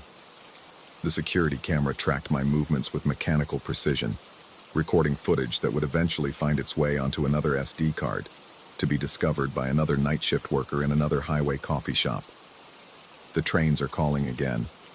I can hear them approaching from both directions, their headlights already visible in the tunnel mouth that opens and closes with each breath I take. My shift ends in 20 minutes, but I understand now that the schedule posted behind the counter is just another illusion. I'm reaching for my apron, preparing to clean the tables one more time. Somewhere in the darkness beyond the work lights, a camera is recording my movements with patient precision. Tomorrow, or perhaps yesterday, someone else will find the SD card and watch these same motions played out in a tunnel that exists everywhere and nowhere. The trains are almost here now. Time to get back to work. Story 13. The first time I noticed the white Ford probe, I was leaving Murphy's Diner with grease still coating my fingers and the taste of overcooked hash browns lingering in my mouth.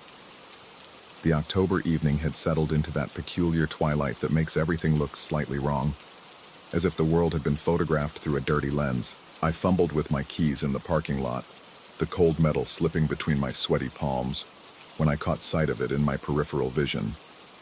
White as old bone, sitting 3 spaces away with its engine running. The exhaust created lazy spirals in the cooling air, and I could hear the distinctive rumble of an older V6 engine. Nothing unusual about that. Murphy's attracted all kinds of cars, from rusted pickups to pristine classics. But something about the way it sat there, perfectly still except for that gentle vibration of idle, made the hair on my arms stand up. I climbed into my Honda and pulled out of the lot, checking my rearview mirror out of habit. The probe fell in behind me, maintaining a careful distance of exactly 2 car lengths. When I turned left onto Maple Street, it turned left. When I slowed for the school zone, it slowed. When I accelerated past the old cemetery, it matched my speed with mechanical precision. By the time I reached the intersection near my house, my hands were slick with perspiration despite the evening chill. I decided to test my growing suspicion and took a circuitous route through the Riverside neighborhood, winding through streets I hadn't driven in months. Oak Avenue, then Birch Lane, then a quick right onto Cedar Street. The probe followed each turn with the patience of a predator stalking wounded prey. My heart hammered against my ribs as I finally pulled into my driveway on Elmwood Street. The white car continued past without slowing, its tinted windows revealing nothing of the driver within. I sat in my car for several minutes, engine off, listening to the tick of cooling metal and the distant hum of traffic. The street looked normal, Mrs. Henderson's porch light casting its usual warm glow, the Johnson's sprinkler system creating small rainbows in the fading light. But normal felt like a mask that could slip at any moment. I convinced myself it was coincidence. People drive the same routes, especially in a town as small as ours. The fact that someone happened to be heading in the same direction was hardly evidence of anything sinister. I repeated this logic like a mantra as I walked to my front door, keys jingling with each step. The weekend passed without incident, and by Monday morning, the white probe had become nothing more than an odd memory, the kind of thing that seems significant in the moment but loses its weight in daylight. I returned to my routine: work at the insurance office, lunch at the same sandwich shop, groceries at the supermarket on 5th Street. But Friday evening, as I was leaving Thompson's bar after a few beers with colleagues, I saw it again. Same white Ford probe, same running engine, same bone-pale paint that seemed to absorb light rather than reflect it. This time it was parked across the street, angled so that whoever sat inside would have a clear view of the bar's entrance. I stood on the sidewalk, pretending to check my phone while studying the vehicle. The windows were too dark to reveal any occupants, but I could see shadows moving within, restless, agitated movements that suggested multiple people. The logical part of my mind supplied reasonable explanations. People meeting for dinner, friends waiting for someone to finish their drink, a designated driver checking their phone. But the primitive part of my brain, the part that had kept my ancestors alive when darker things than cars stalked the night, whispered different theories. I walked quickly to my Honda, glancing over my shoulder every few steps. The probe's engine note changed as I approached my car, shifting from idle to a slightly higher RPM, as if the driver had pressed the accelerator in anticipation. I fumbled with my keys, dropped them, retrieved them from the asphalt with hands that trembled more than the cold weather justified. The drive home followed the same pattern as the previous Friday. The white car maintained its precise 2-car length distance, matching my every move with mechanical consistency. When I tested it again, turning down random streets, doubling back, even stopping at a gas station I didn't need, it followed with the persistence of a faithful dog. This time, when I reached my street, I didn't pull into my driveway. Instead, I parked at the curb and waited, engine running, hands gripping the steering wheel hard enough to leave indentations in the vinyl. The probe appeared at the end of the block, moving at exactly the speed limit, and stopped directly across from my house. We sat there in a mechanical standoff, 2 engines idling in the gathering darkness. I could see shapes moving behind the tinted glass. Definitely more than one person, their silhouettes shifting and gesticulating as if engaged in heated discussion. But when I tried to focus on details, the shapes seemed to blur and distort, like looking at something underwater. After 20 minutes that felt like hours, I gave up and went inside. The probe remained in position for another hour before disappearing into the night, leaving only the smell of exhaust and the growing certainty that this was far from over. I called the police the next morning, explaining the situation to a bored dispatcher who took my information with the enthusiasm of someone filing reports about stolen garden gnomes. Officer Martinez arrived that afternoon, a young man with kind eyes and the particular brand of patience that comes from dealing with paranoid citizens on a regular basis. We walked around my property while I described the previous night's events. He made notes in a small pad, nodding at appropriate intervals, but I could see the skepticism in his expression. No laws had been broken. No threats had been made. Someone driving on public streets, even repeatedly, wasn't grounds for harassment charges. "Has anyone approached you directly?" he asked, pen poised over his notepad. I admitted they hadn't. "Have you received any phone calls, letters, or other forms of contact?" Again, no. "Have you recently ended a relationship, changed jobs, or had any disputes with neighbors or coworkers?" Nothing significant came to mind. Officer Martinez closed his notepad with a soft snap. He suggested I keep a log of any future incidents, install security cameras if I felt the need, and call immediately if the situation escalated. His tone was professional but carried the subtle dismissal reserved for complaints that fell into the category of probable imagination. The third Friday arrived with the weight of inevitability. I found myself checking my rearview mirror constantly throughout the day, scanning parking lots with the nervous attention of prey animal. When evening came, I decided to skip my usual routine entirely. Instead of going out, I would stay home, order pizza, and watch old movies until bedtime. At 8:47 p.m., as I was settling into my couch with a beer and a slice of pepperoni pizza, I heard the familiar rumble of a V6 engine outside my window. The white Ford Probe sat in its usual spot across the street, engine running, shadows moving behind the tinted glass. But this time, something was different. The car seemed to sag slightly, as if weighted down by some invisible burden. I stepped onto my front porch for a better look, the cool air raising goosebumps along my arms. The tires looked deflated, not completely flat, but significantly lower than normal air pressure would explain. All 4 tires exhibited the same condition, giving the vehicle a squatted appearance that defied mechanical logic. Car tires didn't lose air uniformly unless someone had deliberately deflated them, and even then, the pattern was wrong. These tires looked as if something had sucked the air out from within, leaving them partially collapsed but still functional. I grabbed my phone and stepped back inside, fingers shaking as I dialed 911. The dispatcher's voice was crisp and professional, but I could hear the same skeptical undertone I'd encountered before. Yes, she would send a unit to investigate. No, I shouldn't approach the vehicle myself. Yes, I should remain inside until officers arrived. The response time was exactly 12 minutes. I counted every second on my kitchen clock, watching the white car through my window, while the shadows continued their restless dance behind the glass. When the patrol car finally appeared, its red and blue lights painting my street in alternating colors, I felt a surge of vindication. Officer Martinez emerged from the squad car with measured steps, his hand resting on his radio. He approached the probe cautiously, flashlight beam cutting through the darkness. I watched from my window as he circled the vehicle, peering through the windows, checking the license plate. The car was empty, completely, utterly empty. No restless shadows, no movement, no signs that anyone had ever been inside. The engine was cold, the tires properly inflated, the interior visible through windows that were no longer tinted, but clear as ordinary glass. Officer Martinez spent another 20 minutes examining the vehicle and the surrounding area. He ran the license plate, checked for signs of forced entry, even looked under the hood. Everything was normal. Legal registration, no outstanding warrants, no evidence of tampering or illegal activity. When he knocked on my door, his expression carried a mixture of concern and professional doubt.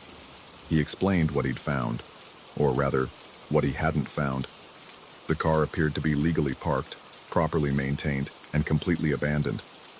He would follow up with the registered owner, but unless I had additional evidence of harassment or threatening behavior, there wasn't much more he could do. I tried to explain about the tires, the shadows, the tinted windows that had somehow become transparent. My words sounded hollow and desperate, even to my own ears. Officer Martinez listened with the patient attention of someone accustomed to dealing with stress-induced paranoia, making appropriate noises of sympathy while clearly documenting what he considered to be a mental health episode. After he left, I stood at my window staring at the empty white car. It sat there for the rest of the night, ordinary and harmless, like an automotive prop abandoned on a movie set. But I knew what I had seen. The certainty burned in my chest like acid reflux, impossible to ignore despite the complete lack of supporting evidence. The 4th Friday, I was ready. I had spent the week installing a security camera system that covered my front yard and the street beyond. High definition, night vision capable, motion-activated recording. If something unusual happened, I would have proof. No more relying on my own increasingly unreliable perceptions. I also purchased a digital tire pressure gauge and made careful notes about normal tire inflation levels for a Ford Probe of that particular year and model. If the tires were indeed deflating in some impossible manner, I would document it with scientific precision. The white car arrived at exactly 8:47 p.m., just as it had the previous week. I watched through my window as it settled into its familiar position, engine running, exhaust creating small clouds in the cool air. This time I forced myself to remain calm, observing with the detached attention of a scientist studying an interesting phenomenon. The shadows began their restless movement almost immediately. darker patches shifting behind windows that appeared tinted from the outside but somehow became transparent when viewed directly. I grabbed my phone and began recording video through the window, zooming in on the areas where movement was most apparent. On my phone screen, the car looked completely normal. No shadows, no movement, no tinted windows, just an ordinary white Ford Probe sitting empty under the streetlight. I checked the security camera feed on my laptop. Same result. Perfectly normal vehicle, no occupants, no unusual activity. Even the live feed showed nothing but an empty car while my own eyes continued to register impossible movement within. The contradiction made my stomach churn with a nausea that had nothing to do with physical illness. Either my perception was so fundamentally compromised that I could no longer trust my own senses, or something was happening that existed outside the normal boundaries of what cameras and electronic devices could record. I grabbed the tire pressure gauge and walked outside, moving across the street with the forced casualness of someone pretending not to be terrified. The October air carried the scent of dying leaves and wood smoke from someone's fireplace. Normal autumn smells that somehow felt wrong in the context of the white car's presence. As I approached the vehicle, I could hear sounds from within. Muffled voices engaged in urgent conversation, the rustle of movement, even what sounded like paper being shuffled. But when I looked directly through the windows, I saw only empty seats and normal interior surfaces. The tires were definitely deflated, sagging under the car's weight with a consistency that violated every mechanical principle I understood. I knelt beside the front passenger tire and pressed the gauge against the valve stem. The reading was impossible. Negative pressure, as if something inside the tire was actively pulling air inward rather than simply leaking it outward. I tested all 4 tires with the same result. Each one showed readings that shouldn't have been possible with conventional equipment, pressures so low that the car should have been sitting on its rims, yet somehow still functional enough to have driven to this location. A tap on the passenger window made me drop the pressure gauge with a metallic clatter. I looked up to see a hand pressed against the glass from inside, pale, slightly translucent, with fingers that seemed to have too many joints. The hand moved in a slow waving motion, as if greeting an old friend. But when I blinked and looked again, there was nothing but empty space and the reflection of the streetlight. I ran back to my house, heart hammering so hard I could feel it in my throat. Behind me, the white car's engine note changed, rising to a higher pitch before settling back to its normal idle. I slammed my front door and locked it, then checked the security camera feed again. The footage showed me walking calmly across the street, kneeling beside an ordinary car with properly inflated tires, and then returning to my house at a normal pace. No running, no obvious distress, no evidence of the terror that had driven me back inside. The white Ford Probe remained in position until exactly 3:33 a.m., when it simply disappeared between one frame and the next, not driving away, disappearing, as if it had never been there at all. I spent the rest of the night staring at the empty street, wondering if I was losing my mind, or if something far worse was happening. The distinction seemed increasingly irrelevant as Friday approached once again, bringing with it the certainty that the white car would return. And each time it did, the tires would be a little more deflated, as if whatever lived inside was growing stronger, consuming more of the air that separated its world from mine. The boundary between real and impossible was wearing thin, one deflated tire at a time. And I was beginning to suspect that when it finally collapsed completely, I might discover which side of reality I truly belonged on.